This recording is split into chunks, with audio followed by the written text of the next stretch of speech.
ഈ കൊറോണൻ്റെ സമയത്ത് എനിക്കൊരു അയൽവാസി പെട്ടെന്ന് ഒരു ആൾ വാടകയ്ക്ക് വന്നു എൻ്റെ ഫ്ലാറ്റിൻ്റെ അടുത്ത്. ഒരു വെള്ള തുണിയും വെള്ള ഷർട്ടൊക്കെ ഇട്ട് കണ്ടാലൊരു നാടനാണെന്ന് തോന്നുന്ന ഒരു മനുഷ്യൻ. എല്ലാ ഫർള് നമസ്കാരത്തിനും പള്ളിയുടെ മുന്നിലെ സൊഫിലുണ്ടാവും. നമസ്കാരം കഴിഞ്ഞാൽ വളരെ സുദീർഘമായി പ്രാർത്ഥിക്കും. ഒരു അരമണിക്കൂറൊക്കെ അങ്ങനെ ദ്വേർക്കണാണ്.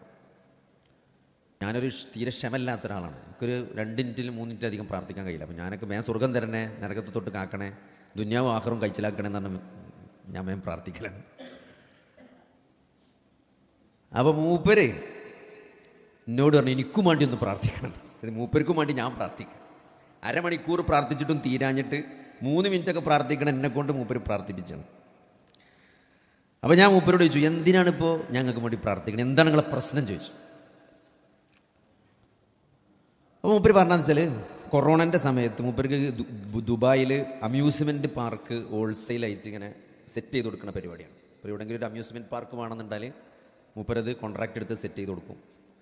അപ്പോൾ കൊറോണ ആയപ്പോൾ മൊത്തം ലോക്ക്ഡൗൺ ആയതുകൊണ്ട് പാർക്കൊന്നും നടക്കണില്ല. അപ്പോൾ മൂപ്പരെ കച്ചവടം പൂട്ടിക്കിടക്കുകയാണ്. മൂപ്പരില്ലതൊക്കെ കൂടി വിറ്റ് 6 കോടി ഉറുപ്പിയായിട്ട് നാട്ടിലേക്ക് പോകുന്നതാണ്. അങ്ങനെ ഈ പൈസയും കയ്യിൽ പിടിച്ചിങ്ങനെ ഇരിക്കുമ്പോൾ മൂപ്പരോട് ആരൊക്കെ പറഞ്ഞപ്പോൾ ഒന്നും നടക്കണില്ല. ഇപ്പോൾ ആകെയുള്ളത് ഫോണ് മാത്രമാണ്, നെറ്റും ഫോണും മാത്രമാണ്. അതുകൊണ്ട് നിങ്ങളെ പൈസ നിങ്ങൾ ഐഡിയയിൽ ഇൻവെസ്റ്റ് ചെയ്താളിന്നാണ്. അങ്ങനെ മൂപ്പര് 3 കോടി ഉറുപ്പ്യ ഐഡിയയിൽ ഇൻവെസ്റ്റ് ചെയ്ത് ഷെയർ മാർക്കറ്റിൽ. അപ്പോൾ ഡെയിലി ഇങ്ങനെ ഇടക്കിടക്ക് മൂപ്പര് സ്റ്റോക്ക് എക്സ്ചേഞ്ച് എടുത്ത് നോക്കണം. അങ്ങനെ ഒരു ദിവസം എന്നോട് പറഞ്ഞ ഒരു 50 പൈസ കൂടിക്കണ ഐഡിയൻ്റെ ഷെയർ. അപ്പോൾ ഞാൻ പറഞ്ഞു, മനുഷ്യ 50 പൈസ കൂടിയാൽ 3 കോടി ഇട്ടങ്ങൾക്ക് 1.5 കോടി ലാഭം കിട്ടിയില്ല വെച്ചു. 3 കോടി ഉറുപ്പ്യ ഇട്ട ഒരാൾക്ക് 1.5 കോടി ലാഭം കിട്ടുമല്ലോ. 1.5 കോടി ലാഭം കിട്ടിയിട്ടാണ്. അപ്പോൾ ഞാൻ പറഞ്ഞു, നിങ്ങൾ 1.5 കോടി വേഗം എടുക്കുക അറിയുന്നത്, അതിലെ വെച്ചുകൊണ്ടിരിക്കില്ലേ, അത് വേഗം എടുക്കുക. അപ്പോൾ മൂപ്പരിനോട് പറഞ്ഞു, നാളെ 50 പൈസ കൂടി കൂടിയാലോ, അത് 3 കോടിയാവൂലേ. അപ്പോൾ മൂപ്പര് എടുക്കാൻ കൂട്ടാക്കണില്ല. അപ്പം എൻ്റെ ഒരു കാഴ്ചപ്പാട് എന്താ വെച്ചാൽ ഇന്ന് വേമില്ല, മുതലായി ഇന്ന് മാറ്റി വെച്ച് പിന്നെ അത് എന്തെങ്കിലും ആയാലും നമുക്ക് പേടിച്ചാലല്ലോ. അപ്പോൾ അത് മൂപ്പരെ കൊണ്ട് പറ്റണില്ല. മൂപ്പര് ഇനി നാളെ 50 പൈസ കൂടിയായി 1.5 കോടി 3 കോടിയാവും എന്നുള്ള പ്രതീക്ഷയിൽ നിൽക്കണം. അങ്ങനെ പിന്നെ ഷെയർ താഴത്തേക്ക് വരികയാണ് ചെയ്തത്. അപ്പം ഞാൻ പറഞ്ഞു വരുന്നത് ദുനിയാവ് എന്ന് പറഞ്ഞാൽ തന്നെയാണ്. അപ്പോൾ ആൾക്കാരിങ്ങനെ പറയും, അവിടെ ഒരു 10 സെൻറ്റ് സ്ഥലം വാങ്ങിക്കളയാ റോഡിൻ്റെ സൈഡിൽ, 10 ലക്ഷമാണ് ഒരു സെൻറ്റിന്. അപ്പോൾ 1 കോടി ഉറുപ്പ്യ. കുറച്ച് ചെയ്യുമ്പോൾ എന്ത് ചെയ്യും, അത് വാങ്ങിയ ആൾ തന്നെ 2 ദിവസം വേണമെങ്കിൽ ഞാൻ 11 ലക്ഷത്തിന് വിറ്റരാം.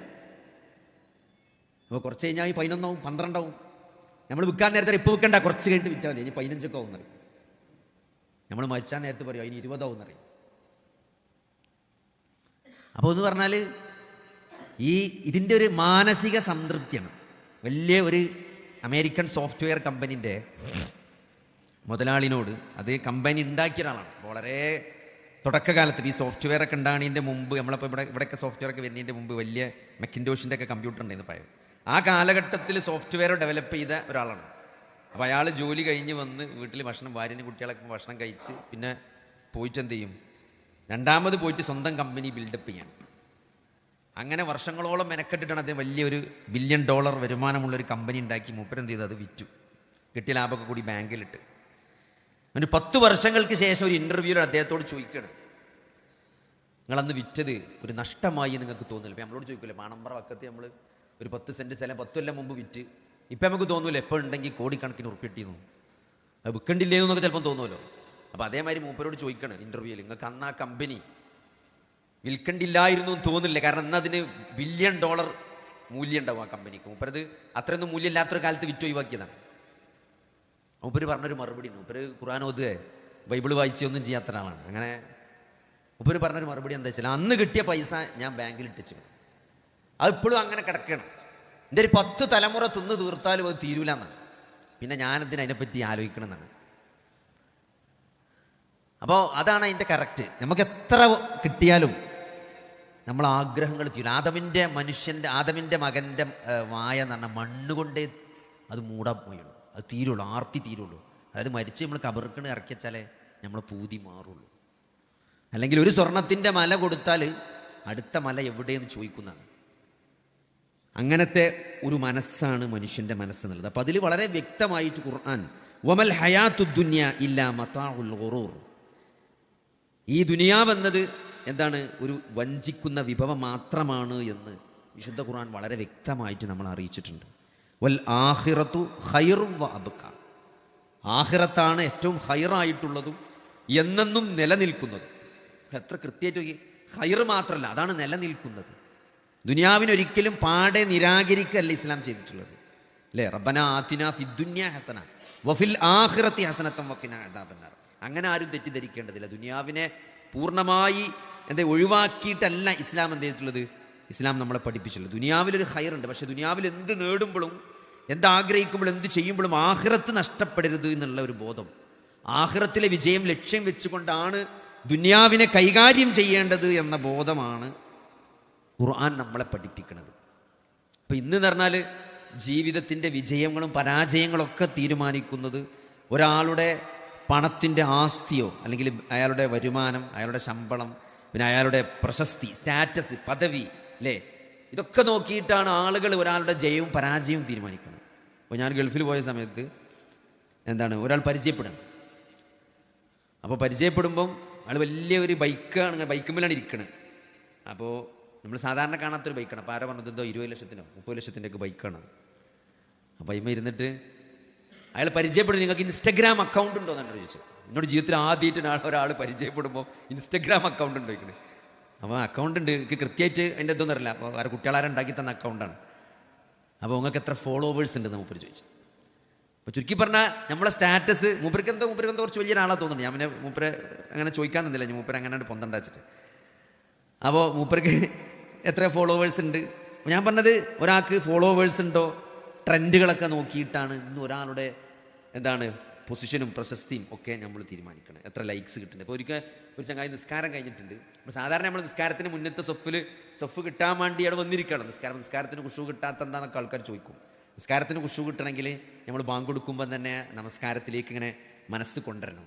ബാങ്കിന് ഉത്തരം നൽകി നല്ലൊരു ഉളുവൊക്കെ എടുത്ത് സുന്നത്തൊക്കെ നിസ്കരിച്ചാൽ മുന്നത്തെ സൊഫിൽ പോയിരുന്ന് ഫർള് നിസ്കാരം ഇങ്ങനെ പ്രതീക്ഷിച്ചിരിക്കുമ്പോഴാണ് അപ്പോൾ നമ്മൾ നിസ്കാരത്തേക്ക് ഇങ്ങനെ ഒരു ഗ്രാജുവലായിട്ട് നമ്മളെ ജോലിയിൽ നിന്നൊക്കെ പിരിഞ്ഞ് അപ്പോൾ ഇങ്ങനെ മുന്നത്തെ സൊഫിൽ വന്നിരുന്നിട്ട് ഒരാൾ എന്താ ചെയ്യണമെന്ന് വെച്ചാൽ അയാളിങ്ങനെ ഫോൺ ഇങ്ങനെ ഇങ്ങനെ മേലക്കാക്കേണ്ടി തുടരുന്നുണ്ട്.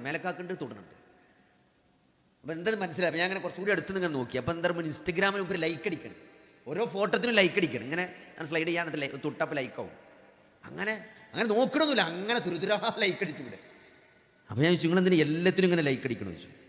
അത് മുന്നത്തെ സഫിൽ ജമാഅത്ത് തുടങ്ങാൻ നിൽക്കണം, എന്തെങ്കിലും വല്ല ഓത് അല്ലെങ്കിൽ വല്ല പ്രാർത്ഥിക്കുക ചെയ്ത പ്രാർത്ഥന കിട്ടുന്ന നേരം.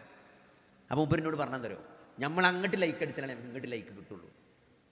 നമ്മൾ അങ്ങോട്ട് ലൈക്ക് അടിച്ചെടുത്താലാണ് നമ്മൾ എന്തെങ്കിലും ഇട്ട് അങ്ങോട്ട് ലൈക്ക് കിട്ടുള്ളൂ. അപ്പോൾ ചുരുക്കി പറഞ്ഞാൽ ഇപ്പോൾ ഒരിക്കൽ ടൂർ പോയപ്പോൾ എൻ്റെ ഫ്രണ്ട് വരെയാണ്, ഞാൻ ഇപ്പോൾ ഫേസ്ബുക്കിലൊരു പോസ്റ്റ് ഇടും, 1 മണിക്കൂറിനുള്ളിൽ എനിക്ക് 1000 ലൈക്ക് കിട്ടണേ ഞാൻ കാണിച്ചു തരാം. അത് 1 മണിക്കൂറിനുള്ളിൽ മുപ്പൊരു പോസ്റ്റ് ഇട്ട് 1000 ലൈക്ക് വരുന്നു.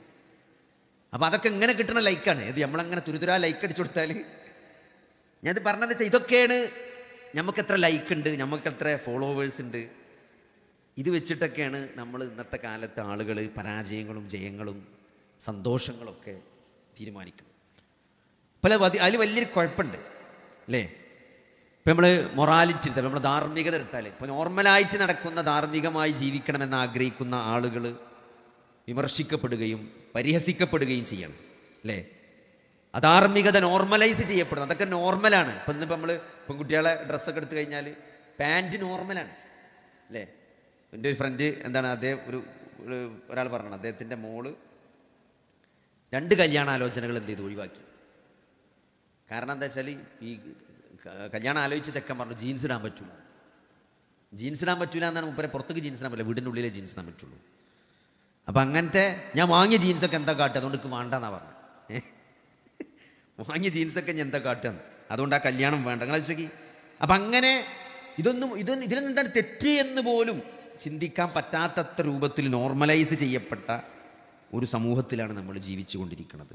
അപ്പോൾ അതുകൊണ്ട് തന്നെ നമ്മൾ വളരെ കൃത്യമായിട്ട് ദീന് പഠിക്കുകയും മനസ്സിലാക്കുകയും ചെയ്യുക എന്നുള്ളത് വളരെ പ്രധാനപ്പെട്ടതാണ്. വിശുദ്ധ ഖുർആൻ ദുനിയാവിൻ്റെ വഞ്ചനകൾ കൃത്യമായിട്ട് പറഞ്ഞ ആയത്ത് ഏതെന്ന് ചോദിച്ചാൽ, വിശുദ്ധ ഖുർആനിലെ സൂറത്തു ഹദീദിൽ ഇഅ്ലമു അന്നമൽ ഹയാത്തുദ് ദുനിയ ലഇബും വലഹുൻ വസീനത്തും വതഫാഖുറും ബൈനക്കും വതകാസുറും ഫിൽ അംവാലി വൽ ഔലാദ് കമസലി ഗൈസിൻ അഅ്ജബൽ കുഫാർ നബാതുഹു സുമ്മ യഹീജു ഫതറാഹു മുസ്ഫറ സുമ്മ യകൂനു ഹുതാമ. ഈ ആയത്ത് നമ്മൾ ഓരോ ലഫ്ളും വളരെ വ്യക്തമായിട്ട് പഠിച്ച് മനസ്സിലാക്കുമ്പോൾ എത്ര കൃത്യമായി ഇഅ്ലമു, നിങ്ങൾ അറിയണം, വഅലം അന്നഹു ലാ ഇലാഹ ഇല്ലല്ലാഹ്, അള്ളാഹു മാത്രമാണ് ആരാധനക്കർഹൻ എന്ന് നിങ്ങൾ അറിയണമെന്ന് പറഞ്ഞതുപോലെ അള്ളാഹു ഒരു കൽപ്പനയാണ്. ഇഅ്ലമു, നിങ്ങൾ അറിയണം, അന്നമൽ ഹയാത്തു ദുനിയ, നിശ്ചയമായും ഈ ദുനിയാവിലെ ജീവിതം എന്നത് ലഇബുൻ, ഓരോ വാക്കുകൾ ആലോചിക്കും, ലഇബുൻ, അത് കളിയാണ്. നിങ്ങൾ നമ്മളെ ജീവിതത്തിൻ്റെ ഓരോ സ്റ്റേജ് എടുത്താൽ മതി. ഒരു ചെറിയ കുട്ടിയെ സംബന്ധിച്ചിടത്തോളം ജീവിതം എന്നത് കളി മാത്രമാണ്, അതിൻ്റെ അപ്പുറത്തേക്കൊന്നുമില്ല. ഇപ്പോൾ വാപ്പ മരിച്ചു എന്ന് പോലും മനസ്സിലാകാത്തൊരു കുട്ടിയെ സംബന്ധിച്ചിടത്തോളം, ഇപ്പോൾ വാപ്പ മരിച്ചു കിടക്കുകയാണ്, എൻ്റെ വാപ്പ മരിച്ചു കിടക്കുകയാണ് എന്ന് തിരിച്ചറിയാൻ പോലും വകതിരിവില്ലാത്ത ഒരു കുട്ടിയും അവിടെ കളി എൻജോയ് ചെയ്യും. കളി എൻജോയ് ചെയ്യാൻ പറ്റും, കാരണം എന്താ നടക്കണമെന്ന് അറിയില്ലല്ലോ. അപ്പം അങ്ങനത്തെ ഒരു പ്രായം മുതൽ മനുഷ്യനെ സംബന്ധിച്ചിടത്തോളം നമ്മളെ രൂഢമൂലമായൊരു സാധനമാണ് കളി എന്നത്, ലഇബ് എന്നത്, അല്ലേ? അത്രയും ക്രേസാണ്. ഇപ്പോൾ ചെറിയ കുട്ടി, ആൺകുട്ടികളും പെൺകുട്ടികളൊക്കെ നമ്മൾ ടോയ്സ് എടുക്കുമ്പോൾ തന്നെ നോക്കിയാൽ മതി. ആൺകുട്ടികളാണെങ്കിൽ തോക്കും JCB ഒക്കെ എടുക്കുക, പെൺകുട്ടികളാണെങ്കിൽ അത് കിച്ചൺ സെറ്റും പാവയാണ് എടുക്കുക. അതിനോടാണ് ഒരു സാധാരണ ഒരു അഫിനിറ്റി ഉണ്ടാക്കുക. ഇപ്പോൾ നമ്മൾ എത്ര വലിയ ടൂറ് പോവുകയാണെങ്കിൽ പോലും, ഇപ്പോൾ നമ്മളെ വലിയ ദൂര സ്ഥലത്തേക്ക് ടൂറ് പോവുകയാണെങ്കിൽ, ഇപ്പോൾ നിങ്ങൾ ദുബായിക്കോ അല്ലെങ്കിൽ വല്ല സിംഗപ്പൂർക്കോ അല്ലെങ്കിൽ ഒരു വലിയ ടൂർ വിചാരിച്ചോളൂ, ആ ടൂറ് പോവുകയാണെങ്കിൽ നമ്മളെ ചെറിയ കുട്ടി എന്താ ചെയ്യുക, ആ ബാഗ് എടുത്ത് വെക്കുമ്പോൾ മോളെ കളിസാമാനം എടുത്തേക്കുക. ഇതിവിടെ കളിച്ചീന് അതേ സാധനം തന്നെ ഇപ്പോൾ അവിടെ പോയിട്ട് ഓള് കളിച്ചാൽ, അല്ലെങ്കിൽ എന്താ ഇപ്പോൾ ഓളെ ബാഗിൽ നമ്മൾ എടുത്ത് നോക്കിയാൽ മതി, ഓളെ ബാഗിൽ എന്താ മാക്സിമം അതിൽ കൊള്ളാൻ പറ്റണ കോള് കൊണ്ടുപോകും, കളിച്ചാൻ പറ്റിയ സാധനങ്ങളൊക്കെ എടുത്തുകൊണ്ടുപോകും. കാരണം അതാണ് കളി. ആ പ്രായത്തിൽ കളിനോടുള്ളൊരു താല്പര്യം അതാണ്, ലഇബുൻ വ ലഹുവുൻ. പിന്നെന്താണ്, പിന്നെ കളി കുറച്ചും കൂടി അതിൻ്റെ മോഡ് മാറും. കളി എന്നുള്ളത് കളിയിൽ നിന്ന് മാറി അതൊരു എൻ്റർടൈൻമെൻറ്റ്, അല്ലേ? വിനോദം നമ്മൾ പറയില്ലേ, കുറച്ചും കൂടി എൻജോയ് ചെയ്യുന്ന ഒരു എൻ്റർടൈൻമെൻറ്റിലേക്ക് എന്ത് ചെയ്യും, കുറച്ചും കൂടി വലുതാവുമ്പോൾ അത് മാറണം. ഇപ്പോഴത്തെ കുട്ടികൾ കളിക്കണമൊക്കെ നോക്കിയാൽ മതി. എന്താണ്, അപ്പോൾ ഒരു ഗെയിം കളിച്ചിട്ട് അതിൽ പോയിന്റ് കിട്ടണേ, കാരണം അതിൽ ഓരോ ലെവലിൽ എത്ര, ലെവൽ 1, ലെവൽ 2, ലെവൽ 3, അതിൽ നമുക്കത്ര ഒരു ഗെയിമിഫിക്കേഷൻ, ഒരു ഗെയിമായി കളിക്കുമ്പോഴാണ് എന്ത് ചെയ്യുക, അതിന് കുറച്ചും കൂടിയും ഒരു ഹരം കിട്ടുക. ഇപ്പോൾ ചെറിയ കുട്ടികൾ പോലും ഈ ഫോണിന് അഡിക്റ്റ് ആക്കാൻ വേണ്ടി അവർ ചെയ്തില്ലെന്നാണ്, അവർ ചെയ്യുന്ന കാര്യങ്ങൾക്കൊക്കെ ഗോൾഡ് കോയിന്, പോയിന്റ്, ലെവലൊക്കെ കൊടുത്തിട്ട് അവരെങ്ങനെ എൻകറേജ് ചെയ്യുക ചെയ്യുക, നമുക്ക് ഇത്ര പോയിന്റ് കിട്ടി, ഇത്ര. അപ്പോൾ അതെന്താണ്, അത് ഒരു എൻ്റർടൈൻമെൻ്റ് ആണ്. അതാണ് ലഹുവ്, ലഇബുൻ വ ലഹുവുൻ, അത് കളിയാണ്, വിനോദമാണ്. വസീനത്തുൻ, അത് അലങ്കാരമാണ്, അലങ്കാരമാണ്. ഇപ്പോൾ നമ്മൾ ചെറിയ പെൺകുട്ടികളടുത്ത് പരിശോധിച്ചാൽ മനസ്സിലാവും, പെൺകുട്ടികൾ എപ്പോഴും കുറച്ച് എന്ത് ചെയ്യുക, ഒരു സീനത്ത് എപ്പോഴും കാണാൻ പറ്റും. ഇപ്പോൾ പെൺകുട്ടികളെ ഫോണാണെങ്കിലും എന്താണ്, അവരെ ഫോണ് നമുക്ക് നല്ല നല്ല ചുറുക്കുള്ള കവറുണ്ടാവും, അല്ലേ? പിന്നെ എന്താണ്, എൻ്റെ OP-യിൽ ഒരിക്കലും പെൺകുട്ടി എന്താണ് ഒരു വാച്ച് കിട്ടിയിരുന്നു, അപ്പോൾ ഭയങ്കര ഒരു ഇതൊക്കെയുള്ള വാച്ച്. അപ്പോൾ എനിക്ക് തോന്നി ആ വാച്ച് നടക്കണില്ല എന്ന് എൻ്റെ മനസ്സ് പറഞ്ഞു, വെറുതെ കാണാൻ വേണ്ടി കിട്ടിയതാണ്. അപ്പോൾ ഞാൻ സമയം എത്ര ചോദിച്ചപ്പോൾ, അപ്പോൾ നടക്കൂലായിരുന്നു എന്നോട്, നടക്കാത്ത വാച്ച് എന്തിനാ കിട്ടിയത്. അപ്പോൾ എന്താ വെച്ചാൽ അതൊരു ഷോ ആണ്. ഞാൻ പറഞ്ഞ സീനത്ത് എന്ന് പറഞ്ഞാൽ അലങ്കാരം, അല്ലേ? ഇപ്പോൾ ചില ആൾക്കാരെ ഫോണിൻ്റെ കവറൊക്കെ കണ്ടാൽ എന്തോ ഒരു ഭംഗിയായി, ഇപ്പം കുട്ടികളെ ഫോണിൻ്റെ കവർ ഉണ്ടാവും, നല്ല ഭംഗി ഉണ്ടാവും. പക്ഷേ അതിൻ്റെ സ്ക്രീനൊക്കെ വല്യമാൻ്റെ ഫോണോ വാപ്പാൻ്റെ ഫോണോ കൊടുത്തേക്കാരം, അതിൻ്റെ സ്ക്രീനൊക്കെ എട്ടുകാലിൻ്റെ വല മര്യാദ പൊട്ടിപ്പൊളിഞ്ഞിട്ടുണ്ടാവും. പക്ഷെ കാണാൻ നല്ല കവറൊക്കെ ഇട്ട്. ഞാൻ പറഞ്ഞത് അത് ഒരു ജീവിതത്തിൻ്റെ ഒരു സ്റ്റേജാണ് അലങ്കാരം എന്നുള്ളത്. ജീവിതം എന്നത് കളിയാണ്, വിനോദമാണ്, അലങ്കാരമാണ്. ആ സ്റ്റേജും കഴിഞ്ഞ് പിന്നെ ഒരാൾ ഒരു കല്യാണമൊക്കെ കഴിഞ്ഞാൽ വതഫാഖുറും ബൈനക്കും, നിങ്ങൾക്കിടയിലുള്ള പെരുമ നടിക്കലാണ്. എന്തില് വതകാസുറും ഫിൽ അംവാലി വൽ ഔലാദി, സ്വത്തുക്കളിലും സന്താനങ്ങളിലുമുള്ള പരസ്പരം പെരുമ നടിക്കൽ, അല്ലേ? ചില ആൾക്കാരോട് ചോദിച്ചാൽ മതി, എന്താ വർത്താനം, എന്താ സുഖമാണ്, മൂത്തോൻ ഖത്തറിലാണ്, രണ്ടാമത്തോള് ജിപ്മറിൽ പഠിക്കുന്നുണ്ട്, മൂന്നാമത്തോ IIT പഠിക്കുന്നുണ്ട്, ചെറിയോള് പാലയിലാണ്, എൻ്റെ അടുത്ത് ഒഞ്ഞു അങ്ങോട്ട് ഇവിടേക്കെത്തും.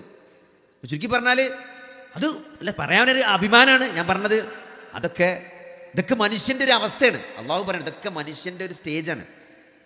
ഈ സ്വത്തുക്കളിലും സന്താനങ്ങളിലൊക്കെ പരസ്പരം പെരുമ നടിക്കൽ. എന്നിട്ട് പഠിച്ച പറയാം കമസലി വൈസിൻ, ഒരു മഴ പോലെയാണ്. മഴ, വൈസ് എന്ന് പറഞ്ഞാൽ അറബി പദം, മഴക്കാണ് പറയാം. മഴക്ക് അറബിയിൽ കുറേ പദങ്ങളുണ്ട്.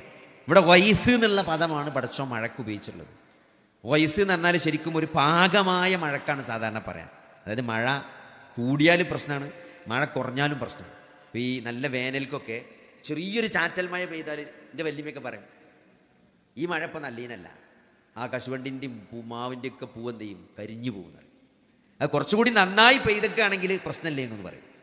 പറഞ്ഞാൽ കുറഞ്ഞാലും കുഴപ്പമാണ്, കൂടിയാലും കുഴപ്പമാണ്, ഒരു പാകമായ മഴ. അതിനാണ് വൈസ് എന്ന് പറയുക, കമസലി വൈസിൻ. അതൊരു പാകമായ മഴ പോലെയാണ്. ആ മഴ എന്ത് ചെയ്തു, അഅ്ജബൽ കുഫാറ, അത് കർഷകനെ ആശ്ചര്യപ്പെടുത്തി.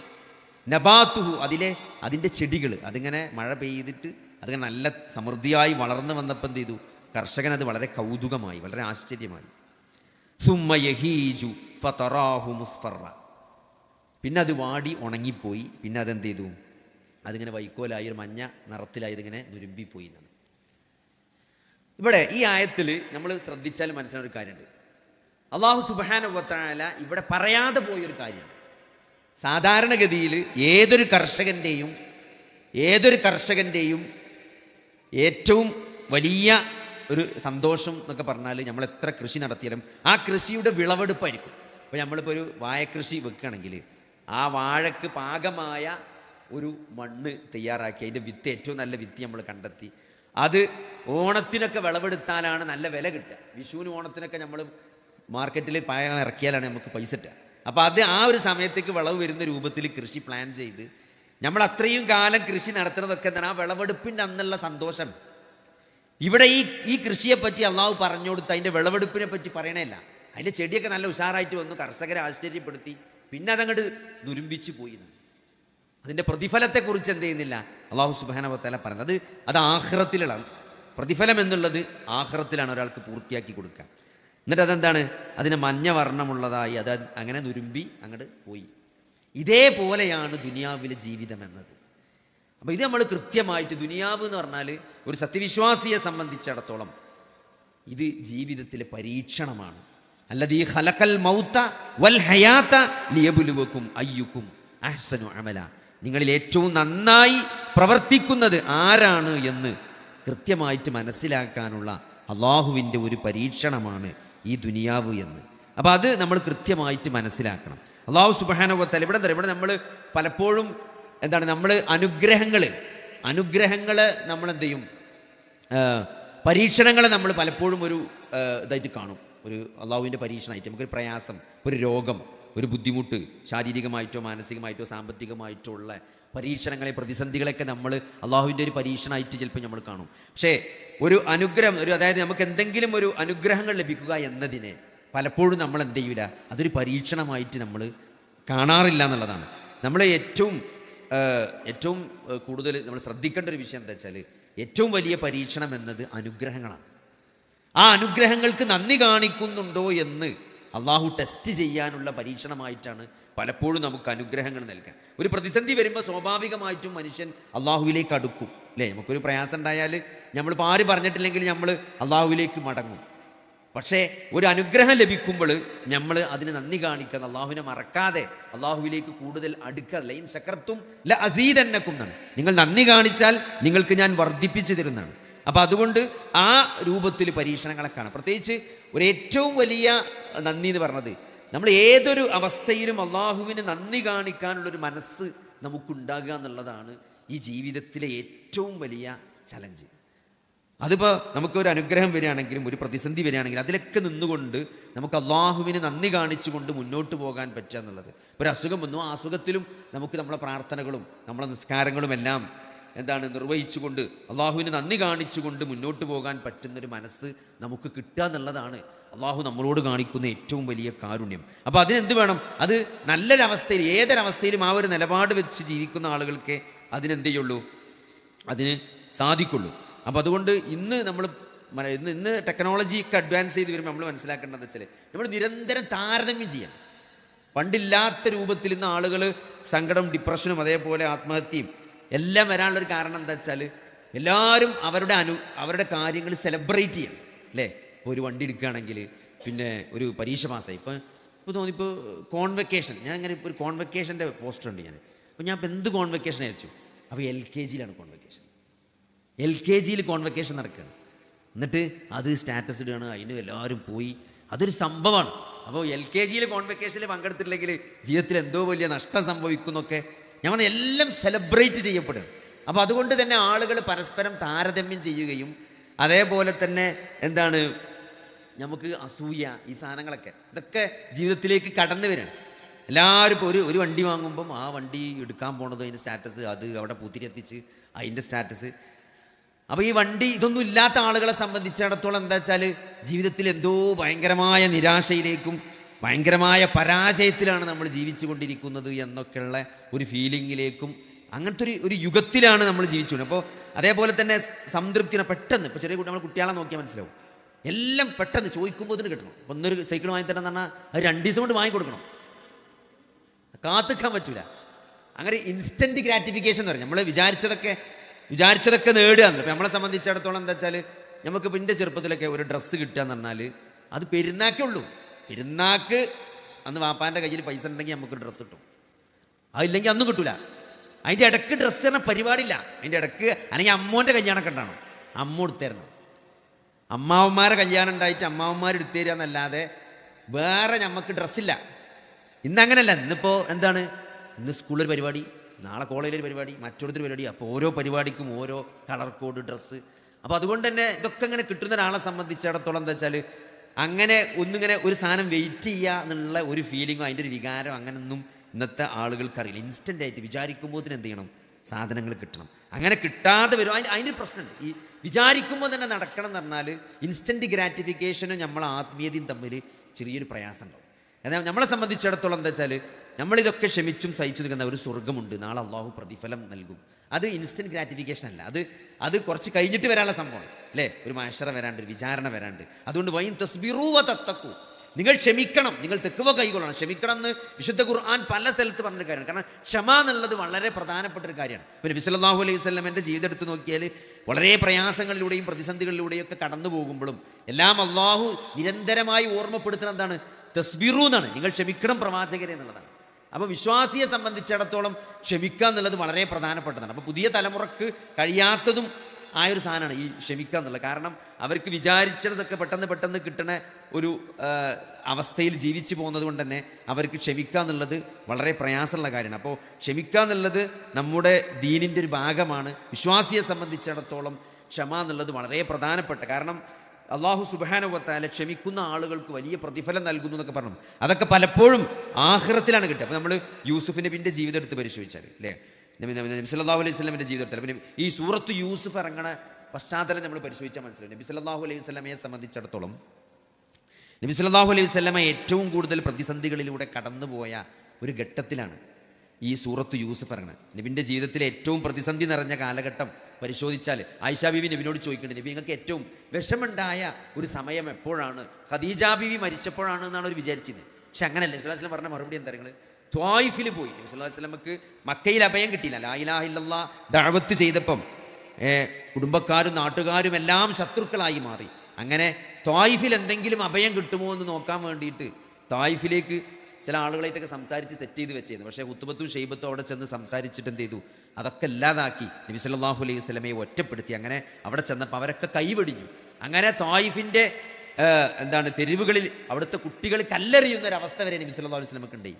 അങ്ങനെ ചോര വാർന്ന് നബി അവിടെ ഇരിക്കുന്ന സന്ദർഭത്തിൽ, ആ സന്ദർഭത്തിലാണ് നബിക്ക് ജീവിതത്തിൽ ഏറ്റവും കൂടുതൽ വിഷമമുണ്ടായത് എന്ന് നബി സല്ലല്ലാഹു അലൈഹി വസല്ലമ ആയിഷ ബീവിയോട് പറഞ്ഞ ചരിത്രത്തിൽ കാണാൻ പറ്റും. ഞാൻ പറഞ്ഞു, ഈ ഒരു അവസ്ഥ, അതായത് നാട്ടുകാരും കുടുംബക്കാരും എല്ലാം എതിരായി നബി അങ്ങേയറ്റം മാനസികമായി വിഷമിച്ചൊരു സാഹചര്യം. ഖദീജ ബീവി മരിച്ചു, അബൂ ത്വാലിബ് മരിച്ചു. 42 വർഷം താങ്ങും തണലുമായിട്ട് നിന്ന അബൂ ത്വാലിബ്. നിങ്ങൾ ആലോചിച്ച് നോക്കി, 8ാമത്തെ വയസ്സിൽ അബ്ദുൽ മുത്തലിബ് മരിക്കുമ്പം അബൂ ത്വാലിബ് നബി സല്ലല്ലാഹു അലൈഹി വസല്ലമയെ ഏറ്റെടുക്കുകയാണ്. പിന്നെ 50ാമത്തെ വയസ്സിലാണ്, നബിയുടെ 50ാമത്തെ വയസ്സിലാണ് അബൂ ത്വാലിബ് മരിക്കുന്നത്. അഥവാ 42 വർഷമാണ് അബൂ ത്വാലിബ് നബിയെ സംരക്ഷിച്ചത്. ആ അബൂ ത്വാലിബിനെ മുസ്ലിമാക്കാൻ നബിക്ക് പറ്റിയില്ല. ലാ ഇലാഹ ഇല്ലല്ലാഹ് പറയാൻ വേണ്ടി മരിക്കണ നേരത്ത് പോലും നബി സല്ലല്ലാഹു അലൈഹി വസല്ലം പറഞ്ഞു, കുൽ യാ കുൽ ലാ ഇലാഹ യാ അം കുൽ ലാ ഇലാഹ ഇല്ലല്ലാഹ്, അല്ലയോ മൂത്താപ്പങ്ങളൊന്ന് ലാ ഇലാഹ ഇല്ലല്ലാഹ് പറയ് എന്ന് പറഞ്ഞിട്ട് നബിൻ്റെ മുഖത്തേക്ക് ഇങ്ങനെ നോക്കും അബൂ ത്വാലിബ്, പിന്നെ അബൂജഹലിൻ്റെ മുഖത്തേക്ക് ഇങ്ങനെ നോക്കും. എന്താ ചെയ്യുക? അങ്ങനെ അവസാനം ഫീ മില്ലത്തി അബ്ദുൽ മുത്തലിബ് എന്ന് പറഞ്ഞിട്ടാണ് അബൂ ത്വാലിബ് മരിച്ചു പോകുന്നത്. അങ്ങനെ നബിൻ്റെ ഒരു വിഷമം എത്ര ഉണ്ടാവും? 42 വർഷം താങ്ങും തണലുമായി നിന്ന ആ അബൂ ത്വാലിബ് കെലിമ ചെല്ലാൻ നബി ചൊല്ലിക്കൊടുത്തിട്ടും കെലിമ ചെല്ലാതെ മരണപ്പെടുമ്പോൾ നബിക്ക് വലിയ വിഷമുണ്ടായി അല്ലേ. ഇന്നക ലാ തഹ്ദീ മൻ അഹ്ബബ്ത, നബി വിഷമിച്ചിരുന്നപ്പം അള്ളാഹു ഖുർആനിൽ ആയത്തിറക്കി, അല്ലയോ പ്രവാചകരെ, താങ്കൾക്ക് ഇഷ്ടപ്പെട്ട ആളുകളെ വിശ്വാസിയാക്കാൻ താങ്കൾക്ക് കഴിയുകയില്ല എന്നാണ് പറഞ്ഞത്. അതായത് നബി വിചാരിച്ചാൽ പോലും, നബി വിചാരിച്ച ആൾക്കാരെ മുസ്ലിമാക്കാൻ നബിക്ക് പറ്റൂല എന്ന് അള്ളാഹു ആയത്തിറക്കി. അതിന് ഉദാഹരണമാണ് അബൂ ത്വാലിബ്. അല്ലേ? താങ്ങും തണലുമായിരുന്ന ഖദീജ ബീവി മരിച്ചു പോകും. അങ്ങനെ മക്കയിൽ നിന്ന് പുറത്താക്കപ്പെടും. എല്ലാ തരത്തിലും നബി സല്ലല്ലാഹു അലൈഹി വസല്ലമക്ക് കടുത്ത മാനസികമായ പ്രതിസന്ധി വന്നപ്പോൾ ആണ് സൂറത്തു യൂസുഫ് അവതരിക്കുന്നത്. നിങ്ങൾ ആലോചിച്ച് നോക്കി, സൂറത്തു യൂസുഫിൽ എന്താ ഉള്ളത്? സൂറത്തു യൂസുഫിൽ യൂസുഫ് നബിയെ തൻ്റെ സഹോദരങ്ങളാണ് കിണറ്റിക്കൊണ്ടിരുന്നത്. നബി സല്ലല്ലാഹു അലൈഹി വസല്ലമയെ നാട്ടുകാരും കുടുംബക്കാരാണ് ഉപദ്രവിക്കുന്നത്. പക്ഷേ ഇവിടെ ആരാ ഉപദ്രവിക്കുന്നത്? ഇവിടെ രക്തത്തിൽ പിറന്ന സഹോദരങ്ങളാണ് കൊല്ലാൻ ശ്രമിക്കുന്നത്, കിണറ്റിക്കൊണ്ടിരുന്നത്. എന്നിട്ട് ആ കിണറ്റിൽ കൊണ്ടിരുന്ന് അവിടുന്ന് അടിമച്ചന്തയിൽ കൊണ്ടുപോയി വിൽക്കപ്പെടുകയാണ്. അടിമച്ചന്തയിൽ അടിമ മാർക്കറ്റിൽ വിറ്റിട്ട് ഒരു കൊട്ടാരത്തിൽ അവിടെ വാങ്ങി പിന്നെ അവിടെ ജീവിക്കണം. അവിടുന്ന് നല്ലൊരു പ്രായമായ സമയത്ത് നല്ല ചോരത്തിളപ്പൊക്കായി വന്ന സന്ദർഭത്തിൽ നല്ലൊരു സമയത്ത് ലൈംഗിക ആരോപണത്തിൻ്റെ പേരിൽ ചെയ്യാത്ത കുറ്റത്തിൻ്റെ പേരിൽ ജയിലിലടക്കുക. ആലോചിച്ച്, ജയിലിലടക്കണതല്ല പ്രശ്നം. നമ്മൾ ഏറ്റവും കൂടുതൽ വെറുക്കുന്ന ഒരു കുറ്റം നമ്മളെ പേരിൽ ആരോപിക്കപ്പെട്ട് നമ്മൾ ജയിലിൽ പോണ അവസ്ഥകൾ ആലോചിച്ച് നോക്കി അല്ലേ? ഞാനിവിടെ സ്വവർഗരതിക്കും അതേപോലെ ഡ്രഗ് മാഫിയക്കെതിരെ അല്ലെങ്കിൽ ലഹരിക്കെതിരെയൊക്കെ സംസാരിച്ച് നിരന്തരം വയൽ നിറഞ്ഞ് നടക്കണം. ഞാൻ നാളെ എൻ്റെ വീഡിയോ ഇങ്ങനെ വരികയാണ്, സ്വവർഗരതിയുമായി ബന്ധപ്പെട്ട് എന്നെ അറസ്റ്റ് ചെയ്തിരിക്കണ്, പോക്സോ കേസിൽ പ്രതിയാണെന്ന് പറഞ്ഞിട്ട് വീഡിയോയിൽ എൻ്റെ പേര് ഇങ്ങനെ ന്യൂസിലൊക്കെ കാണിച്ചിട്ട് എന്നെ അറസ്റ്റ് ചെയ്തുകൊണ്ട് എന്നെ ജയിലിലിട്ടാൽ എനിക്ക് എത്ര വിഷമമുണ്ടാവും. ആ ജയിലിൽ കിടക്കണതിൻ്റെ വിഷമല്ല, ഞാൻ വെറുക്കുന്നൊരു കുറ്റം എൻ്റെ പേരിൽ ആരോപിച്ചിട്ടാണ് എന്നെ ജയിലിൽ കൊണ്ടിരുന്നത്. അങ്ങനെ വർഷങ്ങളോളം 1-2 കൊല്ലല്ല, ഒരു യുവത്വം തന്നെ യൂസുഫ് നബി ജയിലിൽ കിടക്കുകയാണ് ചെയ്യാത്ത കുറ്റത്തിൻ്റെ പേരിൽ. ഇതാരാണ്? ഒരു പ്രവാചകനാണിത്. അള്ളാഹുവിൻ്റെ റസൂലിന് സൂറത്ത് യൂസുഫിൻ്റെ പ്രത്യേക കാര്യങ്ങൾ ഒന്നത് അവതരിച്ച കാലഘട്ടം. നബിക്ക് ഏറ്റവും മാനസിക സംഘർഷമുള്ള ഒരു കാലത്താണ് ഈ സൂറത്ത് യൂസുഫ് അവതരിക്കുന്നത്. കാരണം നബി അബൂ ത്വാലിബ് മരിക്കണ്, ഖദീജ ബീവി മരിക്കണ്, നബിനെ നാട്ടുകാർ ഉപദ്രവിക്കണം, മക്കക്കാർ പ്രയാസപ്പെടുത്തുന്നത്, എല്ലാ തരത്തിലും നെഗറ്റീവ് മാത്രമുള്ള ഒരു സമയത്താണ് സൂറത്ത് യൂസുഫ് അവതരിക്കുന്നത്. അപ്പോൾ ആ സൂറത്ത് യൂസുഫിൽ സ്വന്തം സഹോദരങ്ങൾ കിണറ്റിൽ കൊല്ലാൻ ശ്രമിച്ച ഒരു പ്രവാചകനെ അള്ളാഹു രക്ഷപ്പെടുത്തിയ കഥയാണ് സൂറത്ത് യൂസുഫ്. ഒരൊറ്റ ഇതായിട്ടാണ് വഹിയായിട്ടാണ് അവതരിച്ചത്, മുഴുവൻ ഒറ്റ ചാപ്റ്ററായിട്ട്. ബാക്കി കഥകളൊക്കെ ഞങ്ങൾ ഖുർആനിൽ മൂസാ നബിൻ്റെ കഥയാണെങ്കിലൊക്കെ പല സ്ഥലത്ത് പല ആയിട്ടാണ് കാണുക. പക്ഷേ യൂസുഫ് നബിൻ്റെ കഥ ഒരൊറ്റ സ്ഥലത്ത് ഒരൊറ്റ സൂറത്തിൽ ആദ്യം മുതൽ അവസാനം വരെയാണ് അവതരിച്ചത്. കാരണം അത് നബിക്ക് പൂർണ്ണമായിട്ടുണ്ട് ഇറക്കി കൊടുത്തുക്കണം, സമാധാനം കിട്ടണം. ആ യൂസുഫ് നബിയെ, അങ്ങനെ പ്രയാസപ്പെട്ട യൂസുഫ് നബിയെ അള്ളാഹു സുബ്ഹാനഹു വ തആല കിണറ്റിൽ നിന്ന് രക്ഷപ്പെടുത്തി ജയിലിൽ നിന്ന് പുറത്തു കൊണ്ടുവന്നു, ഈജിപ്തിൻ്റെ അധികാരിയാക്കി, മന്ത്രിയാക്കി മാറ്റി. ആ തെറ്റ് ചെയ്ത സഹോദരങ്ങൾ ആ യൂസുഫിൻ്റെ കാലിലേക്ക് വരികയാണ് അല്ലേ? യൂസുഫിൻ്റെ കാൽച്ചുവട്ടിലേക്ക് വന്നിട്ട് ആ തെറ്റ് ഏറ്റു പറയുന്ന ഒരു സാഹചര്യം നമുക്ക് സൂറത്ത് യൂസുഫിലൂടെ അള്ളാഹു കാണിച്ചു തരാണ് അല്ലേ? എന്നിട്ട് യൂസുഫ് നബി എന്താ ചെയ്ത്? മാപ്പ് കൊടുത്തേക്കാണ് അല്ലേ? മക്കാർക്ക് നബി സല്ലല്ലാഹു അലൈഹി വസല്ലം എന്താ ചെയ്തത്? മക്ക ഇങ്ങനെ ഉപദ്രവിച്ച് പുറത്താക്കി. അവസാനം മക്കാർ നബിനെ പുറത്താക്കുകയാണ് ചെയ്യുന്നത്. ആലോചിച്ച് അലി റളിയല്ലാഹു അൻഹു ആ വിരിപ്പിൽ വന്ന് കിടക്കുന്ന സന്ദർഭം നമ്മൾ വിചാരിച്ചു നബി സല്ലല്ലാഹു അലൈഹി വസല്ലമ ഹിജ്റ പോയപ്പോൾ നബിയുടെ വിരിപ്പിൽ കടന്നത് ആരാണെന്നൊക്കെ നമ്മൾ ക്വിസിന് ഉത്തരം എഴുതിയാണ്, അലി റളിയല്ലാഹു അൻഹു ആണ്. നിങ്ങൾ ജീവിതത്തിൽ ആലോചിച്ചിട്ടുണ്ടോ? നബി സല്ലല്ലാഹു ഒരാളവിടെ കൊല്ലാൻ നടക്കുക അല്ലേ? ഇപ്പോൾ ഇവിടെ ഒരാളെ കൊല്ലാൻ നടക്കുക, എല്ലാവരും ഈ നാട്ടുകാർ മൊത്തം ഈ നാട്ടിലെ പാണാമ്പ്രല്ല ഒരാളെ കൊല്ലാൻ നടക്കുകയാണ്. ഈ നാട്ടിൽ ആലോചിക്കുക, ഈ നാട്ടിലെ എല്ലാ ആൾക്കാരും ഭൂരിപക്ഷ ആളുകളും വാളും തോക്കും വടിയും സൈക്കിൾ ചെയിനൊക്കെ അയച്ച് ഒരാളെ കൊല്ലാൻ നടക്കുകയാണ്. ആ ആളെ ബെഡ്റൂമിൽ കയറിയിട്ട് പുതപ്പ് തലയിലിട്ടിട്ട് കിടക്കാൻ ആർക്കാ ധൈര്യം ഉണ്ടാകുക? കാരണം എന്താണ്? തെറ്റിദ്ധരിച്ചിട്ടെങ്കിലും കൊല ചെയ്യപ്പെടാനൊരു സാധ്യതല്ലേ? ആ വിരിപ്പിലാണ് ആര് കിടക്കുന്നത്? അലി റളിയല്ലാഹു അൻഹു കിടക്കുന്നത്. നബി സല്ലല്ലാഹു അലൈഹി വസല്ലമയുടെ വിരിപ്പിൽ അലി റളിയല്ലാഹു അൻഹു ആണ് കിടക്കുന്നത്. അപ്പോൾ നമുക്കിത് കഥയായിട്ട് തോന്നും. ഇതൊക്കെ ജീവിതവുമായി പൊരുത്തപ്പിടിച്ച അവർ കാണിച്ച ധൈര്യം, അവർ അള്ളാഹുവിൻ്റെ റസൂലിനോട് കാണിച്ച ധൈര്യവും സ്നേഹവും നമുക്ക് ഒരിക്കലും ആലോചിച്ച തനിമ്പാനും കിട്ടും. കാരണം ആ പുതപ്പിനുള്ളിൽ അലി റളിയല്ലാഹു അൻഹു കടന്നിട്ട് നബി സല്ലല്ലാഹു അലൈഹി വസല്ലം ഹിജ്റ പോവുകയാണ്. എന്നിട്ട് ഹിജ്റ പോയിട്ട് ഒരു ഗുഹയിൽ ഒളിച്ചിക്കണം. സൗർ ഗുഹയിൽ ഒളിച്ചിക്കുമ്പോൾ ശത്രുക്കൾ ഊരിപ്പിടിച്ച വാളുമായി പോകുമ്പോൾ അബൂബക്കർ സിദ്ദീഖ് റളിയല്ലാഹു അൻഹു പേടിച്ച് നിൽക്കണം അതിൻ്റെ ഉള്ളിൽ അല്ലേ? ലാ തഹ്സൻ, നീ ദുഃഖിക്കേണ്ട, ലാ തഹ്സൻ ഇന്നല്ലാഹ മഅന, നമ്മുടെ കൂടെ അള്ളാഹു ഉണ്ട് എന്ന് അബൂബക്കർ സിദ്ദീഖ് റളിയല്ലാഹു അൻഹു നബി സ്വല്ലല്ലാഹു അലൈഹി വസല്ലമ സമാധാനിപ്പിക്കണം. അപ്പോൾ ആ കൊല്ലുന്നുള്ള പേടിയാണ്. അങ്ങനെയാണ് മക്കത്ത് നിന്ന് പോണത്. അങ്ങനെയാണ് പിറന്ന നാട്ടിൽ നിന്ന് നബി സല്ലല്ലാഹു അലൈഹി വസല്ലമ ഹിജ്റ പോണത്. ആ നബി സല്ലല്ലാഹു അലൈഹി വസല്ലമ മക്കം ഫത്ഹിന്റെ അന്ന് തിരിച്ചു വരികയാണ് മക്കത്തേക്ക് മുഴുവൻ സന്നാഹങ്ങളുമായിട്ട്. എന്താജ്ഞാപിച്ചാലും അത് ചെയ്യാൻ ശേഷിയുള്ള ഒരു ആൾക്കൂട്ടവുമായിട്ടാണ് നബി സല്ലല്ലാഹു അലൈഹി വസല്ലമ മക്കയിലേക്ക് തിരിച്ചു വരുന്നത്. അന്ന് ഒരാൾക്കെതിരും പ്രതികാരം ചെയ്തില്ല. ഇന്ന് നിങ്ങൾക്കെതിരെ പ്രതികാരമില്ല എന്നാണ് പറഞ്ഞത്. ഒരാളോടും പകരം ചോദിച്ചിട്ടില്ല. എല്ലാവർക്കും മാപ്പ് കൊടുത്തേക്കാണ്. നബി സല്ലല്ലാഹു അലൈഹി വസല്ലമ. സൂറത്ത് യൂസുഫിൽ യൂസുഫ് നബി സഹോദരങ്ങൾക്ക് മാപ്പ് കൊടുത്തതുപോലെ മക്കം ഫത്ഹിൽ നബി സല്ലല്ലാഹു അലൈഹി വസല്ലമ മുഴുവൻ മക്കക്കാർക്കും അന്ന് മാപ്പ് നൽകുകയാണ് ചെയ്തത്. അപ്പോൾ ഞാൻ പറഞ്ഞു, ഇതൊക്കെ വലിയ നബി സല്ലല്ലാഹു അലൈഹി വസല്ലമയുടെ ഇതൊക്കെ കാണാൻ പറ്റുന്ന കാര്യം എന്താ വെച്ചാൽ ക്ഷമയാണ്. അള്ളാഹു കാണുന്നുണ്ട്, അറിയുന്നുണ്ട്, കൂടെയുണ്ട്. അല്ലേ? അത് വലിയ വലിയ പ്രതീക്ഷയാണ് ഒരു വിശ്വാസിയെ സംബന്ധിച്ചിടത്തോളം, അല്ലേ? എത്ര വലിയ പ്രതിസന്ധിയിൽ അകപ്പെട്ടാലും ഇതൊക്കെ എൻ്റെ റബ്ബ് അറിയുന്നുണ്ട്, എൻ്റെ റബ്ബ് മനസ്സിലാക്കുന്നുണ്ട്. നബി സല്ലല്ലാഹു അലൈഹി വസല്ലമക്കെതിരെ ജൂതന്മാർ ശക്തമായ, ഇപ്പൊ ഈ ഫലസ്തീനിലൊക്കെ ഇപ്പോഴും ഈ ഗാസയിലെ ഇപ്പൊ ഒരു സമാധാന കരാറിൽ ഒപ്പുവെച്ച് മഷി ഉണങ്ങുന്നതിന് മുമ്പ് പോലും കൂട്ടക്കൊല നടത്തുന്ന ജൂതന്മാർ, നമ്മൾ വിചാരിക്കും ഇവരെന്തൊരു മനുഷ്യന്മാരാണെന്ന്.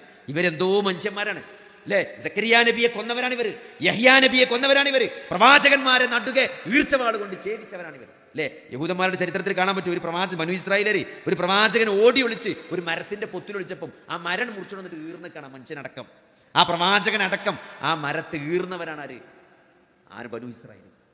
നബി സല്ലല്ലാഹു അലൈഹി വസല്ലമയെ കൊല്ലാൻ വേണ്ടിയിട്ട് ചർച്ചയ്ക്ക് വിളിച്ചിട്ടാണ്. നബിനെ ചർച്ചയ്ക്ക് വിളിച്ചിട്ട് ഒരു പ്ലാൻ ചെയ്തെന്താ അറിയുന്നത്? നബിന്റെ മേലെ തലമ്മക്ക് കല്ല് തള്ളിടാനാണ് പ്ലാൻ ചെയ്തത്. വഹി അറിയിച്ച് നബി സല്ലല്ലാഹു അലൈഹി വസല്ലമയോട് അള്ളാഹുവോട് മാറിയിരിക്കാൻ പറഞ്ഞേക്കാണ്. എന്തിനേറെ നബി സല്ലല്ലാഹു അലൈഹി വസല്ലമയെ ഭക്ഷണത്തിന്, നിങ്ങളെ പെരേക്ക് വിരുന്നിന് കൊണ്ടുപോയിക്കാണ്ട് വിഷം തരിക എന്നാണ് എന്താ അവസ്ഥ?